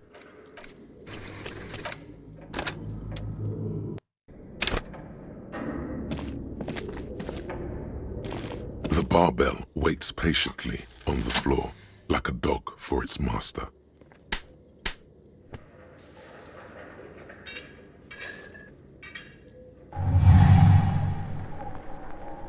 Conjuring up an inhuman amount of strength, you raise the barbell up in the air. Your biceps tremble, but you're a savage. This is a children's game.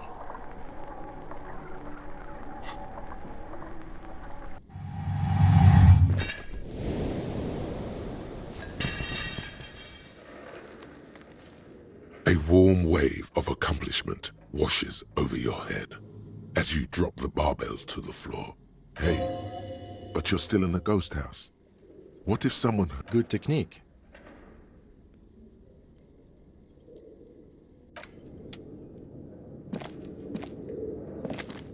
The barbell waits.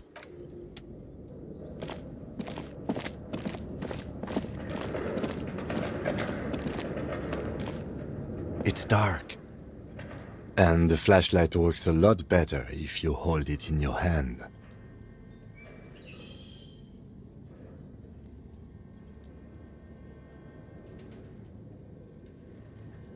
Yes, you might even call it a feature of the universe that you need to hold tools to use them. I'm sorry the fundamental laws of the universe don't seem to agree with you, Detective, but the fact remains that it's... So, come on. Some areas... It's dark. And the flashlight works a lot better. Right. Now let's... Some areas...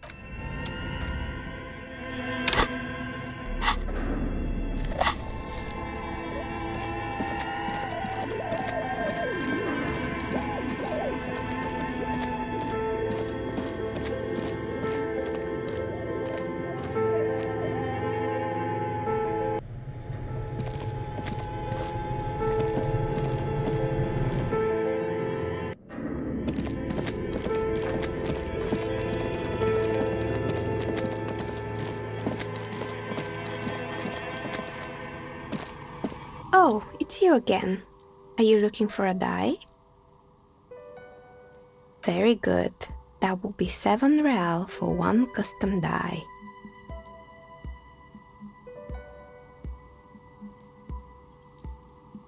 Here's your amber die.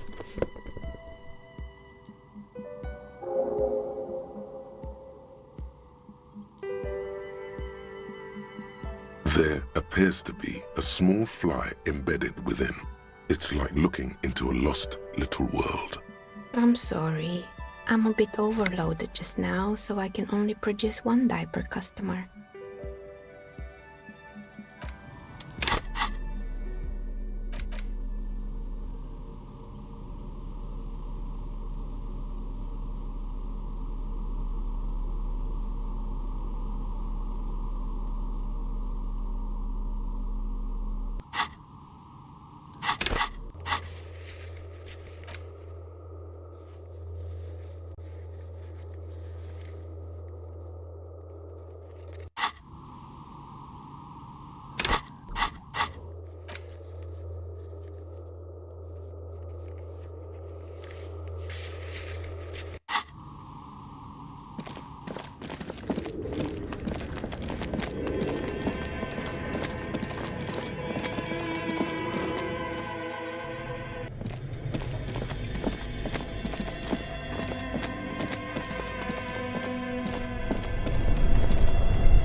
This orange machine is dead still. Turning the crank feels oddly satisfying. It's all gone now. You slip your finger if you want to try again. Equip the pry bar by...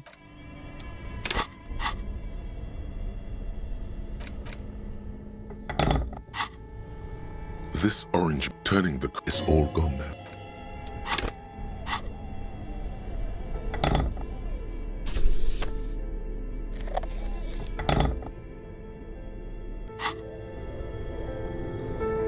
This orange machine is...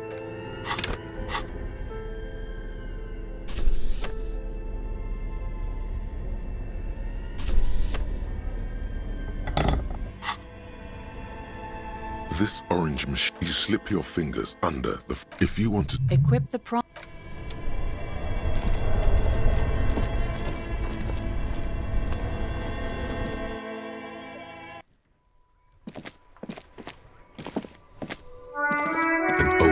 East Delta Commerce Center.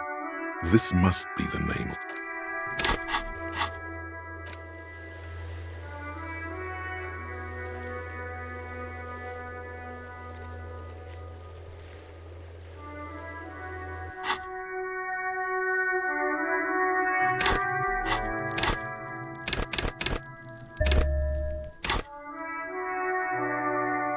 An old East Delta Commerce Center. This must be the name of the doomed commercial area. Whatever she says, it can't hurt you. You're a different person now. Stronger, healthier, and... Alright, maybe not healthier, but it's a bonus that you've drunk so hard you can't remember any of your past relationships. Oblivion's the ace in your corner. There's a light buzz as you press the doorbell. waiting for her to answer. Yes, hello. This is Tricentennial Electric. Have you come to place an order?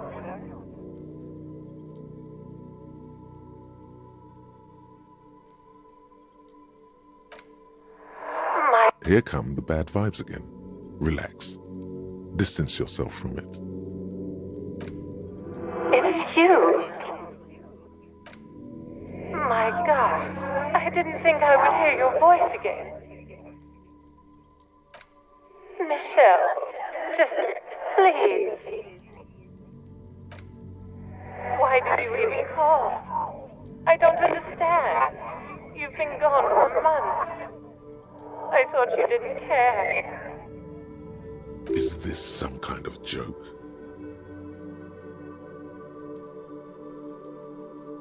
The voice from the intercom doesn't answer, but you can hear her breathing. Wind blows into your microphone again. Ever since I came to work here, it's been different. As if my mind's been wiped clean. It's so nice.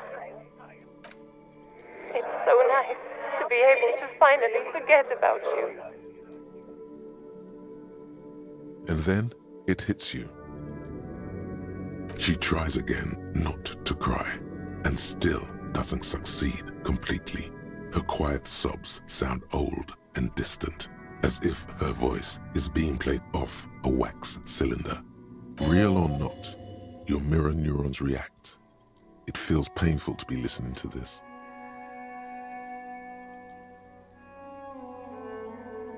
Her sound melts into the static from a long-distance phone call. From time to time, you can hear people talking in the distance. This is where you hung up the call the last time, but the recording is still going. A phone rings in the office with an old-fashioned chime, and someone walks by in a pair of heels. The static is like a warm blanket wrapped up. No one replies, but the static grows stronger like rainfall. Then a female voice speaks out, completely different from the one before. Glorious and total somehow. Her words are too cold to comprehend. She smells of sodium lights and rain streaks on car windows. Eyes like pilot lights watch your shape in dark hallways, guttering. So...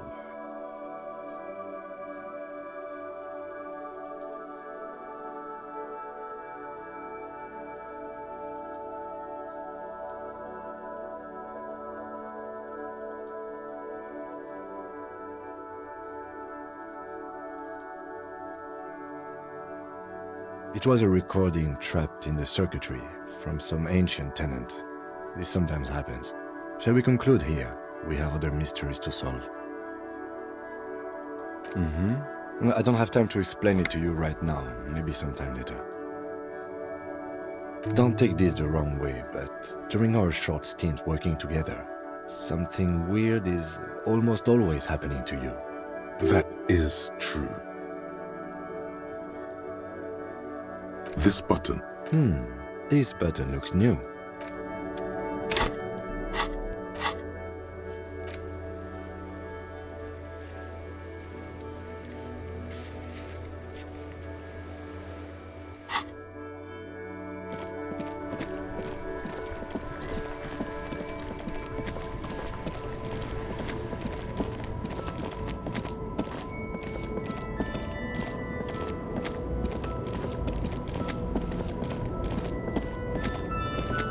A lorry, the smell of cigarettes and perfume welcomes you.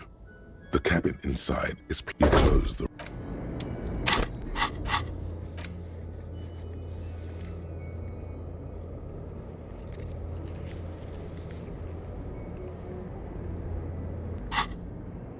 A lorry, the smell of cigarettes and perfume.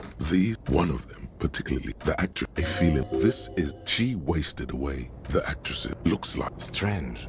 They're so... The smell of a... You wedge it, but what sandpaper adds extra grip.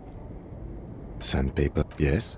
Do the honors. Which means that the missing lady driver was present at the lynching.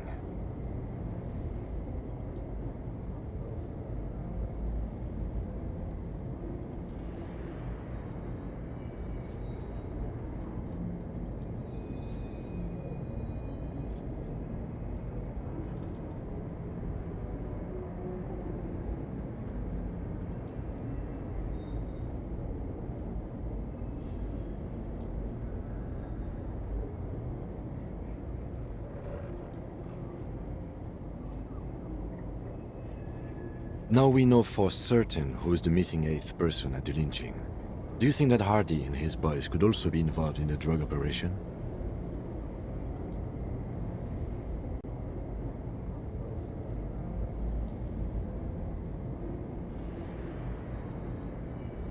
You're right.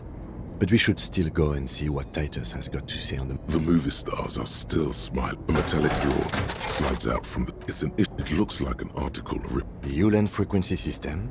The pull-out toolkit slide. It closed.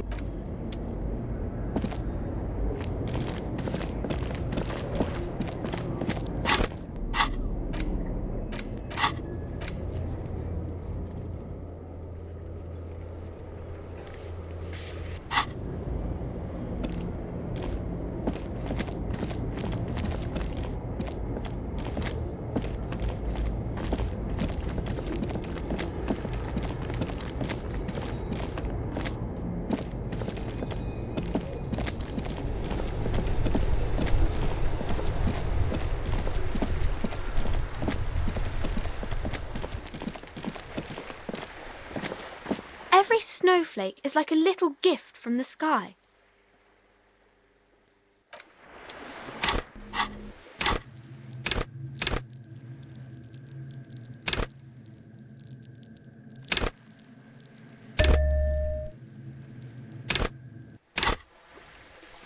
Every snowflake is like a little gift from the sky.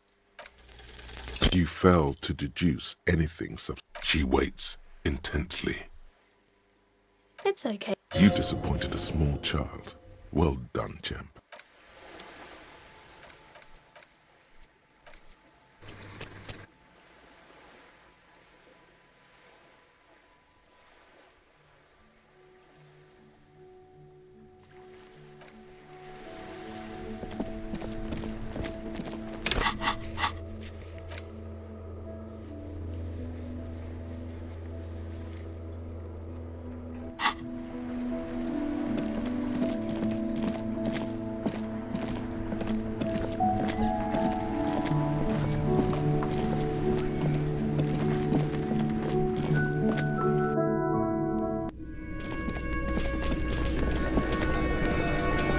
It's you again.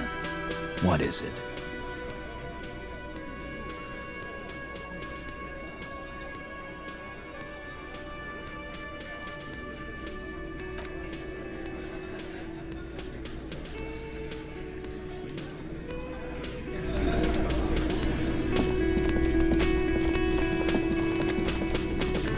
You see a heavy steel door. The door does not budge. The cobalt blues. It leads to a side build.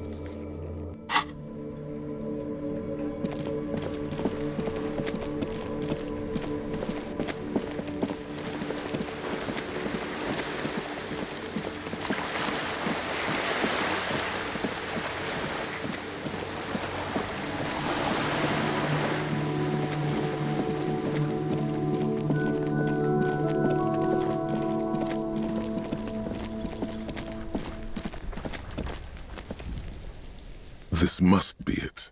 The basement door is weather-worn. The copper nails hold it. The royal lion, Guillaume's kitten. This knocker will last a lifetime and then some. You knock silently. The upholstery... I guess no one is in? The leather upholstery is worn and rough against your jaw. In fact, it's oddly silent in the yard around you. No birds chirp. Let's be honest. This isn't what I joined the RCM for, but every day tells you something new about yourself. Apparently, working with the local union boss to get info on an investigation is not something I'm squeamish about. If the Merc Tribunal happens before we solve this, we are looking at casualties. What's one unlocked door compared to that? On the other hand, We could just leave and tell Evrart we opened the door. No one seems to be tailing us to see if we actually did it. Yes, presenting a fabrication is known to get results here and there. You took this task. You make the call. The door is right here. You can just open it and be done with this. Besides, if you never open it, you're never gonna find out what's behind the door. You try to be as silent as you can. It takes a bit of rattling of the handle to... Finally, the door unlocks with a small clack. Thought only curiosity could account for stepping over that threshold. Maybe there's treasure. There might be important information in the apartment. I mean, there might.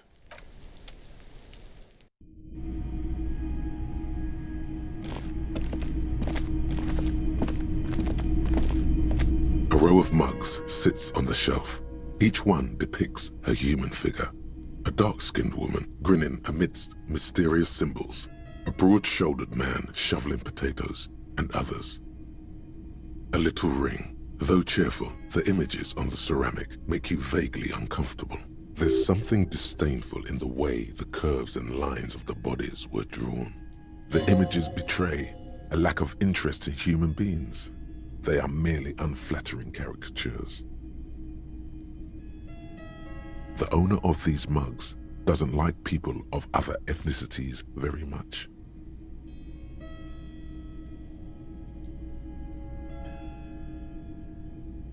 Of course, so very free. And so fun. The lieutenant picks up one of the mugs, then puts it back down with a look of disdain. I'm beginning to feel better about breaking into this man's apartment.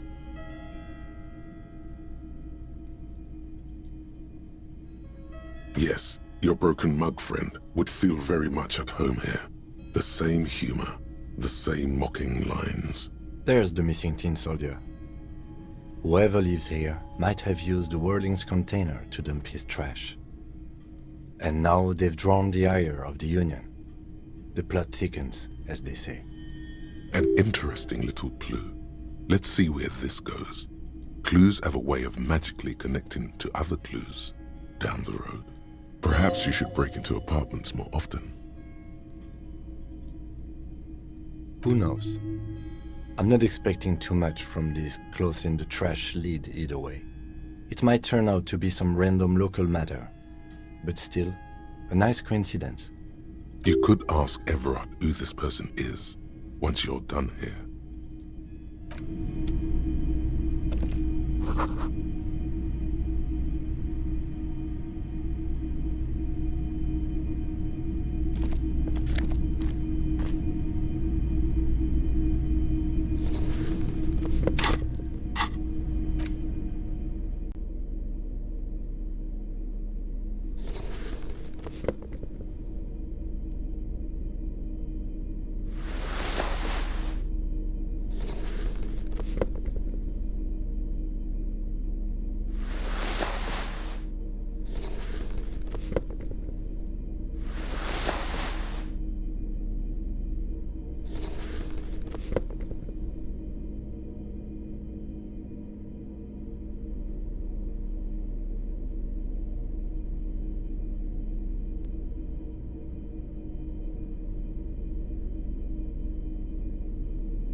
This is the flag of Revachol, the suzerainty. This isn't just one sun, but there are little suns dancing around the big sun. This is the sevenfold sun miracle. It's an optical atmospheric anomaly the first settlers saw. Happens in cold weather. 6 small suns around the big one. This complex halo phenomena is how old Revachol got its flag. It is but one of the many strange optic atmospheric phenomena of this wondrous archipelago. You're sure you once saw sundogs in your youth, and blue flares.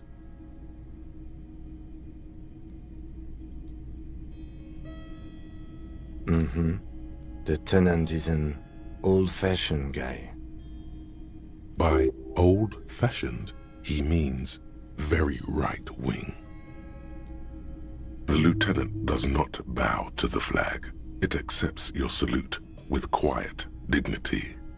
It is not my flag, he thinks. My flag is the signal blue of the zone of control.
file cabinet stands steady as ever. Slide it. Remember, Leo, Everart's shoes. Special whirling borscht. Water ever. All items on the left. The drawer slides. The file hundreds and the same that you already went through. The drawer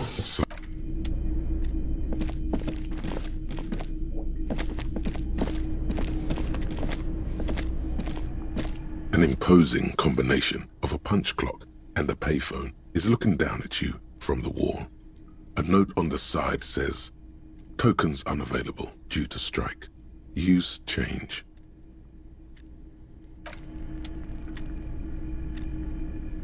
The already familiar cold touch of plastic, where the machine swallows your coin and seems to be waiting for your next move. Your fingers run over the dial pad. 005. That's the dialing code for Revachol. 4952, and a moment of hesitation before entering the final numbers.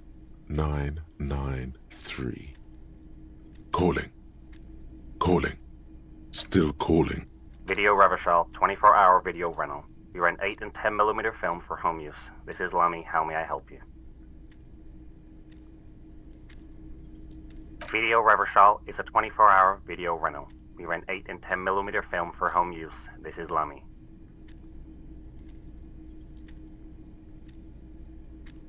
Sir, I don't know. It's a video rental. Maybe you rent videos here. No. Maybe you called to extend your rental period? Do you need to extend your rental period? Let me fire up the machine. Dubois. Here we are. You haven't rented anything in 5 years, but you still have a copy of Blue Ocean Hell from November 46. Whoa, not a fun film, that one. It's not an easy watch. After the death of his daughter and subsequent divorce, Ziemsk immigrant Egidius Wojcik tries to come to terms with the onset of dementia. No wonder no one's been missing it. Still, it would be great if you could return it to us. We're on the corner of Voyager and Main. The call is terminated by the other party. You're left... The payphone hangs mutely on the wall.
This is the night watchman's booth.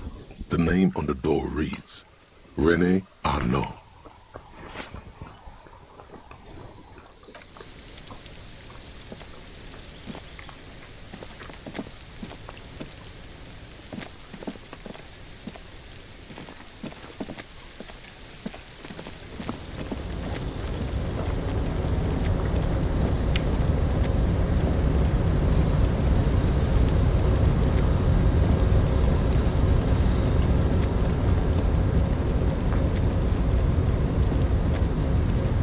You're back before the cargo container.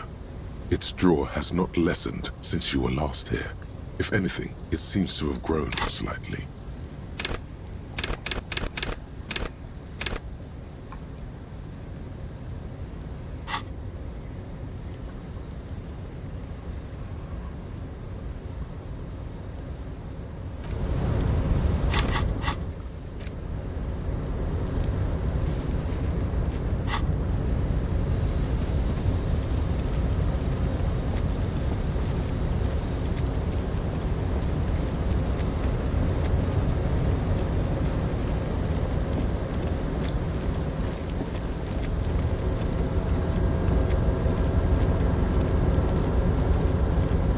Hey, mister.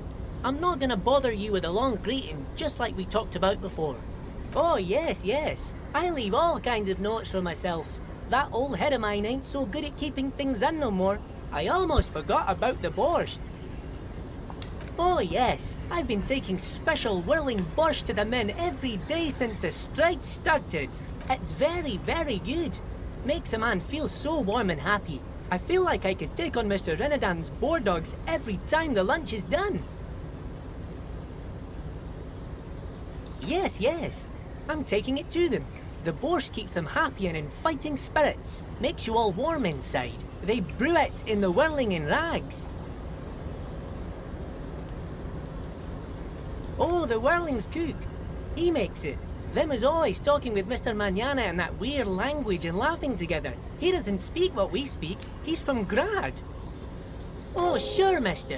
Sure. He didn't actually understand what you meant, and now he's just nodding.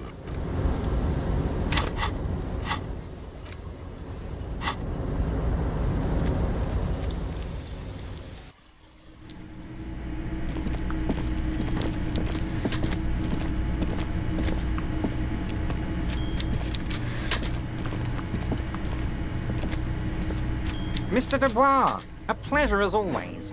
You don't have to sit down this time, since you've already sat on that chair.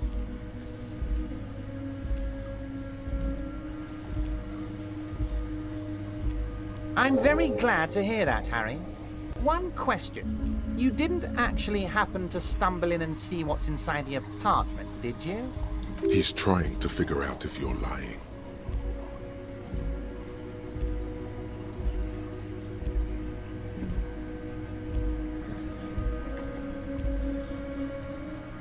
You're right, Harry.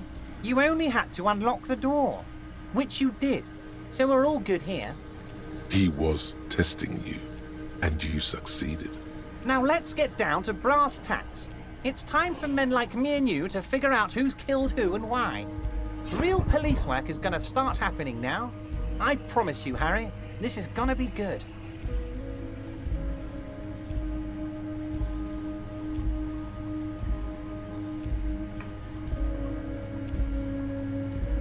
By now, I'm sure you've figured out who the dead man was working for. The bad guys. Wild Pines.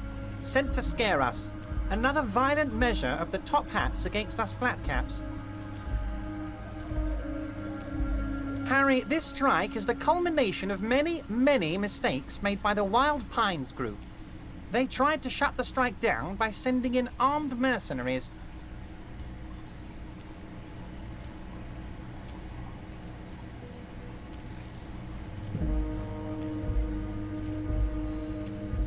You mean our victim? A security contractor? Can you imagine that?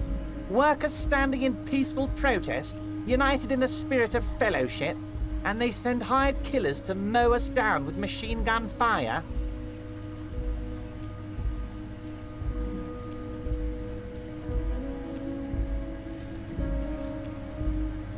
He performs a motion as if spraying bullets from a machine gun. I'm talking beasts. Hardened killers from proxy wars in Yisut, Semenine, Sadamoritsa. You name it, they've done it.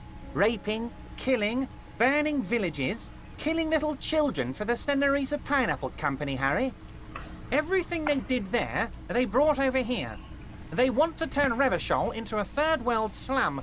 Honestly, the only thing they didn't do is kill the village elephant.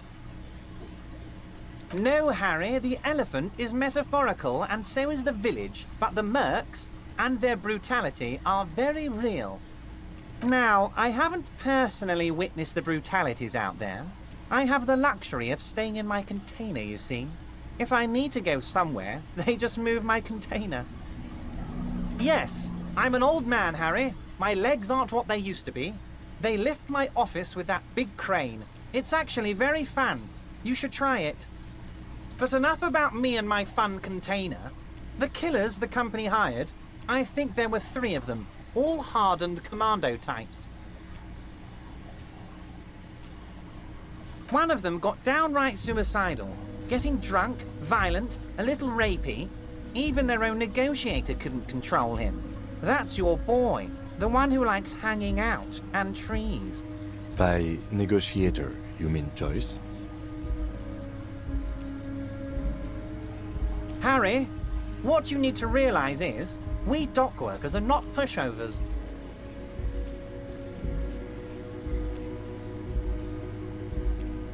We got grit, Harry. This whole neighborhood does. Push us hard enough and we push back. And when we do, we push to kill.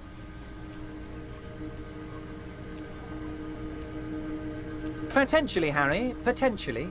We got arm wrestling champions, rowing club people, ex-coal miners, tough guys, all ready to spring into action for their home base. There's a militant wing inside the Union, a group of people whose duties don't involve manual labor, but peacekeeping in the neighborhood, making sure everything runs smoothly. That sounds a bit like organized crime. They're like you guys. Idealistic people who want to make sure bad things don't happen. And if they already have, well, punishment must follow. Again, that sounds like organized crime. So these idealists killed our victim? One day Titus Hardy, leader of this peacekeeping faction, comes up to me and says, "Boss, socialist democratic fervor drove us to take it upon ourselves to kill this beast that was burdening the land." He probably worded it differently, but that was the idea. Sure sounded to me like they killed him.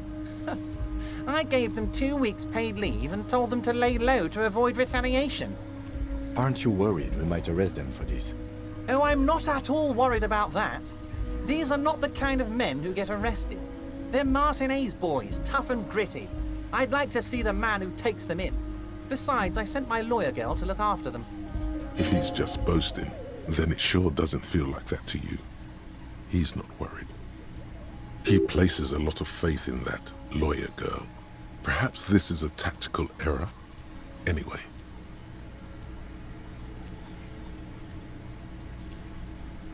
How do I know? Let me tell you about these people. That's their MO. It's what they do. Last winter, some poor workers in Terminal E went on a little strike. The company sent in Sediment, a security contractor. The strike was over the workers' right to wear protective footwear, Harry. These guys turn up and start beating people. Tell you what, Harry, I wouldn't be surprised if we got the same mercenary company after a little rebranding. And I'm sure as hell not surprised to see an army of scabs under my gates. So you believe the scabs were organized by the security contractor? You said it. Hell, one of those guys looks big enough to take down that proverbial elephant. Boys like that don't just happen to show up during strikes.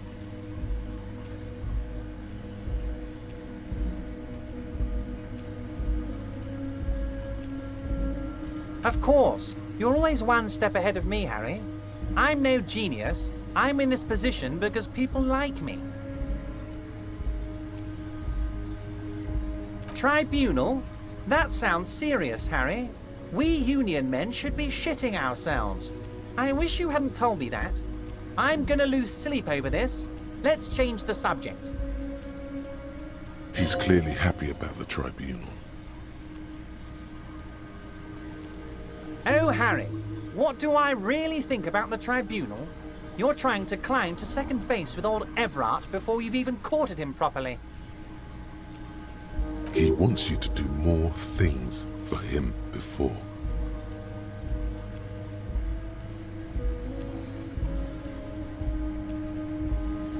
Oh, Liz is a bright one. I paid for that law degree myself, thinking it'll probably turn her all fancy. But hell, Harry, she came back a firebrand socialist. Sometimes she scares me with her zeal. Oh, they are simply fine young men, all 7 of them. Exemplary union members, always working to advance their position in the local socialist democratic movement. Core members. Old Theo used to run them, but things really kicked into gear when Titus took the reins and named the group after himself. Gotta love his initiative. Interesting. Who's second in command? They're almost all of them great guys, born leaders. Whatever happened, I'm sure they only had the best interest. Work with them. Hell, interview them. But don't fight them. They really are just like you. Men who like beer, women, and some order on the streets. He's betting on them being useless to you. But of course, it's the least I can do for my good friend Harry. I'll do it right after we've concluded this talk. You can now go and tell Titus about this. Also, Harry, here's 5 real. I'm not giving you anything. I'm... Needless to say, this is another move. Don't take it.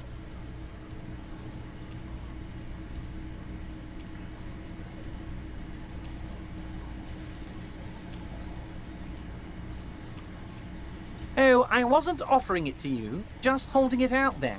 But I'm willing to share information. Was there anything else?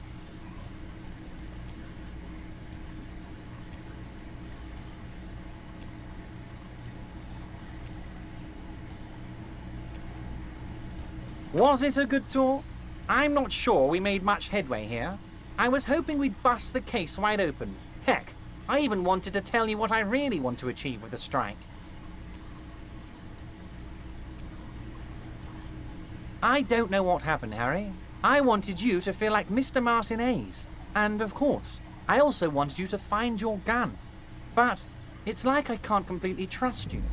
Yes, Harry, it's like I can't fully trust you if you're not a man of the left. I want to, but I just can't.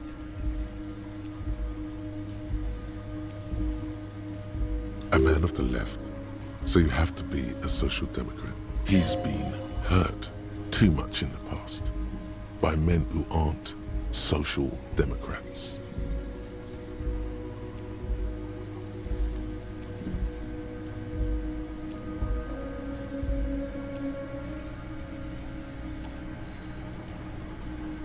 What does your heart tell you about your lost gun, Harry? Does it tell you to forget about it? Or do you think it wants to be found? I think it's lonely and cold. I think it wants to be found, and I have a proposal for you. And what would this entail? Once again, I require nothing unethical or illegal of you. You just need to get 2 little signatures on this piece of paper, and then mail it to my accountant in La Delta. It depends. I don't think what we just got from Mr. Clare was very useful. But he thinks it's your call. As I said, it weighs on me heavily. But once we get really talking, well, Buenas noches por la mañana. Buenas noches por la tarde, por el día. Figure out who's behind this killing. ¿Tú ya te vas a acostar o qué? No, yo te estaba esperando. ¿Ah, sí? Ah, pues yo estoy entrando en el portal de mi casa. Perfecto.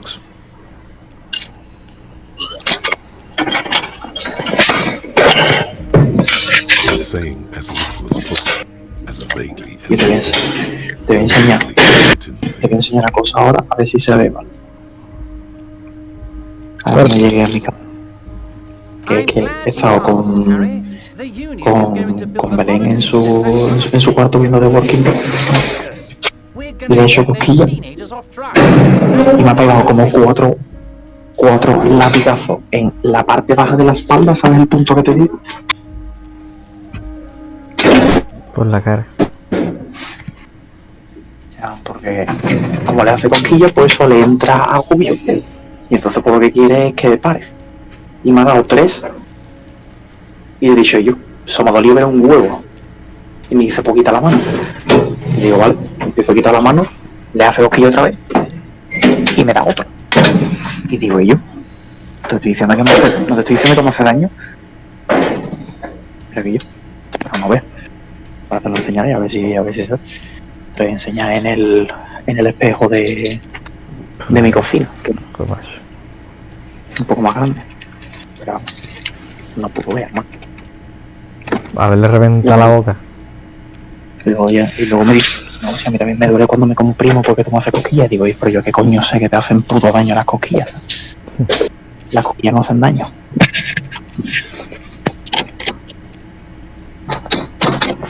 No sé que lo que haga sea que claves el puto dedo literalmente, ¿sabes? Yo qué sé, ¿sabes? A mí yo no tengo cosquillas porque cuando la gente hace cosquillas que clavan la puta mano. Entonces, como hace cosquillas, como hace daño, entonces pues digo yo, eso a mí no me está generando ningún tipo de satisfacción de, ¿sabes? De cosquillas. A gloomy place. You'll find it. I trust your detective skills, Harry. They are just gonna have to deal with the construction noise for 6 months, and then they'll be living like kings. Right next to a fancy Y hoy me he gastado otros 12 pavos en otra cosa. ¿En qué? Is he absolutely sure parents won't be thrown out in the street? Am I? Harry, these people, Martin A's is the most important thing in my life. I would never let anything bad happen to them. We're gonna build a youth center there. The value of their properties goes up and kids have a place to play in. Mira. I'm looking out Manda una foto por el WhatsApp. not pulling the rug from under them, Harry. No, voy a ver si se puede ver así. Not just the harbor. Es que no. Es que así no puedo. Plan. ¿Ves esa parte de ahí? ¿Lo ves? Eso que hay ahí en medio, rojo.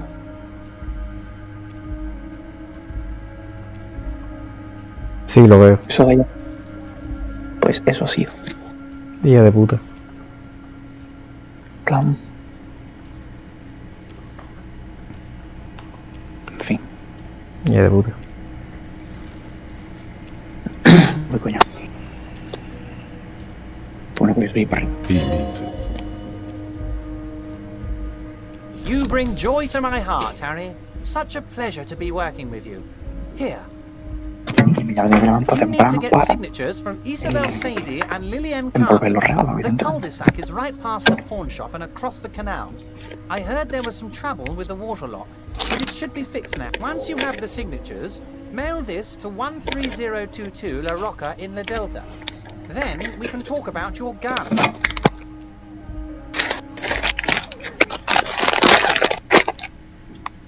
Most certainly, Harry. Nothing brightens my day like brainstorming these things with you. By all means, Harry, what's on your mind? I don't know what that means, Harry. Shady brew? There are so many moving parts in my operation. You know what? Don't even tell me. Whatever it is, do it. Surprise me. Just one thing. If you can, make it even shadier. He sincerely has no idea what you're talking about. And he doesn't care. Que esta noche salgo escaldado. Just kidding, but not too much.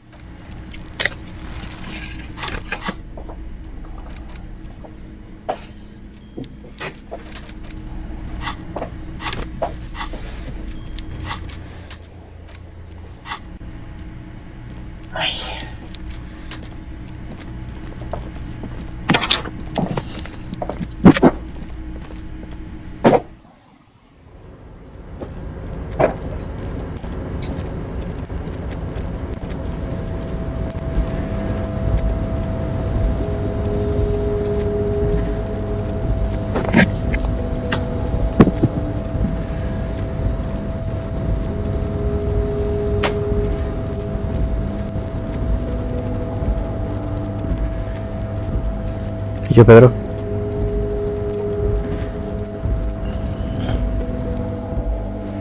¿Qué? Avísame cuando esté, ¿eh? Sí, sí.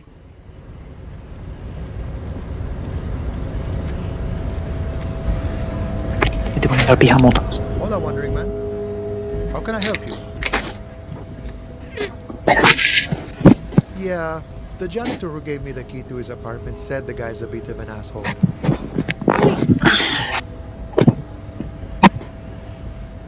Like I said before, I don't know much about this weasel, but the bossman said he's a real piece of work. Thanks for helping out, friend.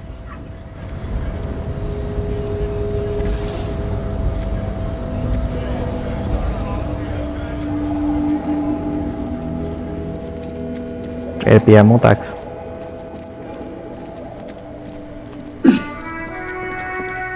¿Y el disco Elysium qué? No vean. Vaya bici que le está pegando. Y yo, es acojonante, tío. Eso es otro de los juegos que te cambian la perspectiva de las cosas. Según la gente dice. Yo de momento... De momento estoy en el punto de que es un juego de coña, ¿sabes? ¿Un juego de qué? De coña. En plan, muy sarcástico y eso, ¿sabes? His cooking utensils and gives you a little nod, acknowledging your presence. The mention of mañana gets his attention. Coño, pues después de lo que ha ido descubriendo y eso, rarete es, ¿no? Que sea de broma. No, sí, hombre, hay una cosa extraña, cuanto menos, pero en plan que es como que el detective este, que es un personaje, ¿sabes? Ah, coño, eso sí puede ser, claro. ¿La has jugado? ¿Estoy encendiendo ya el manudo? No, la verdad que no, pero supongo que sí, claro. They're friends. The man says a couple of sentences in that strange Los detectives suelen ser bastante I'm sarcásticos. pretty sure he asked you a question. He doesn't know your language. You can just say something cool in return. ¿Qué papas kicks? ¿Me ha llegado? Pero what the fuck?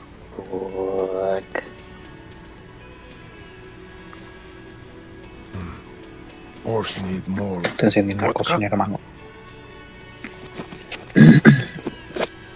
Okay, so it's vodka that keeps the men happy and in good spirits. Clever move by the Union. Vodka boy! I love it, Bratan! Turn it the fuck up and then ask for some yourself. Turning it up Yo, ¿qué coño pasa? Que no se me seems a abre. dangerous idea, honestly. The place is a powder keg.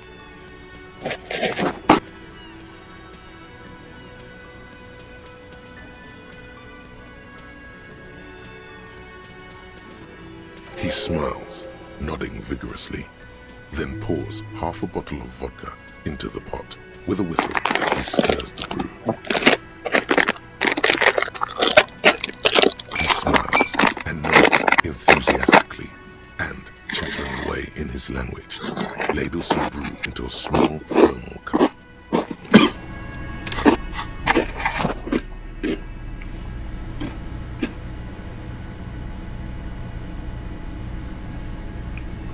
Coño, acabo de conseguir vodka polaco, ¿sabes? Hostia. Bueno, ¿tú ya estás en el de esto? Estoy en ello. Aunque ¿No se te abre? It's you again. What is ¿Qué? it? ¿No se te abre? No, lo he cerrado del esto de administrador de tareas y lo está iniciando otra vez. Iniciando. Oh, so you went and talked to my mommy, and now she's making me play with you. Is that it? Oh, man. And what's gonna happen if we don't? You're gonna go and Y me está pasando otra vez que no sé qué puto juego darle, tío. Porque tengo instalado el Portal 1, el 2 y el Hollow Knight. ¿Me lo he instalado? Pero es que el Portal, tío, al menos el 1, es que me lo sé, diría yo prácticamente casi que de memoria, ¿no? Ojo, que tardó. No, sí, el 2 también me lo jugaba, el 2 me parece la polla, ¿no? El momento de cuando entras en momento geles, ya es cuando dices tú y yo, ¿qué coño está pasando? Ya ves. El momento del final, en el que cuando estás escapando. La tarta es una mentira, acuérdate. Ah. Uy. ¿Eso qué carajo pasa? Yeah, I heard him. The fuck do you think I'm doing here? You'd have your ass handed to you if it let me state this very clearly, capo. Hello, officer. I'm Titus Hardy, and these are my boys, Hardy boys. How may we assist you? But having Everard back you up like that did seem to have some effect. Ahora, ya estoy entrando. Ya estoy dentro. Vale, perfecto. Espérate que voy a guardar el Progress Docs. Venga, estoy.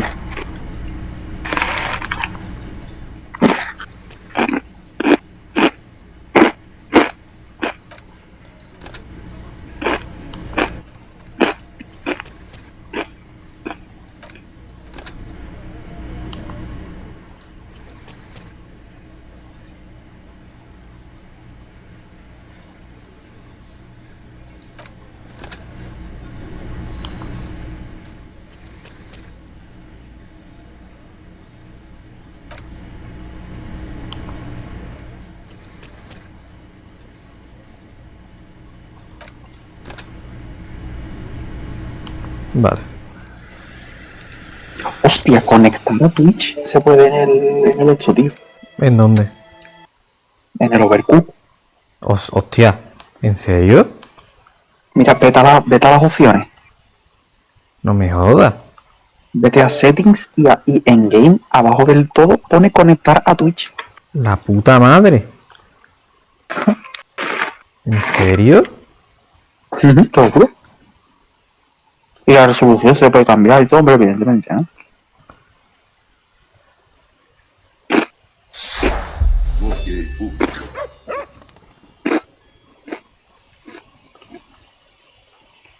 Hostia, fuente para los disléxicos, hermano. La gana. Yo, ¿dónde coño pone eso? Te vas a settings, en el apartado de game, abajo del todo, abajo de quality.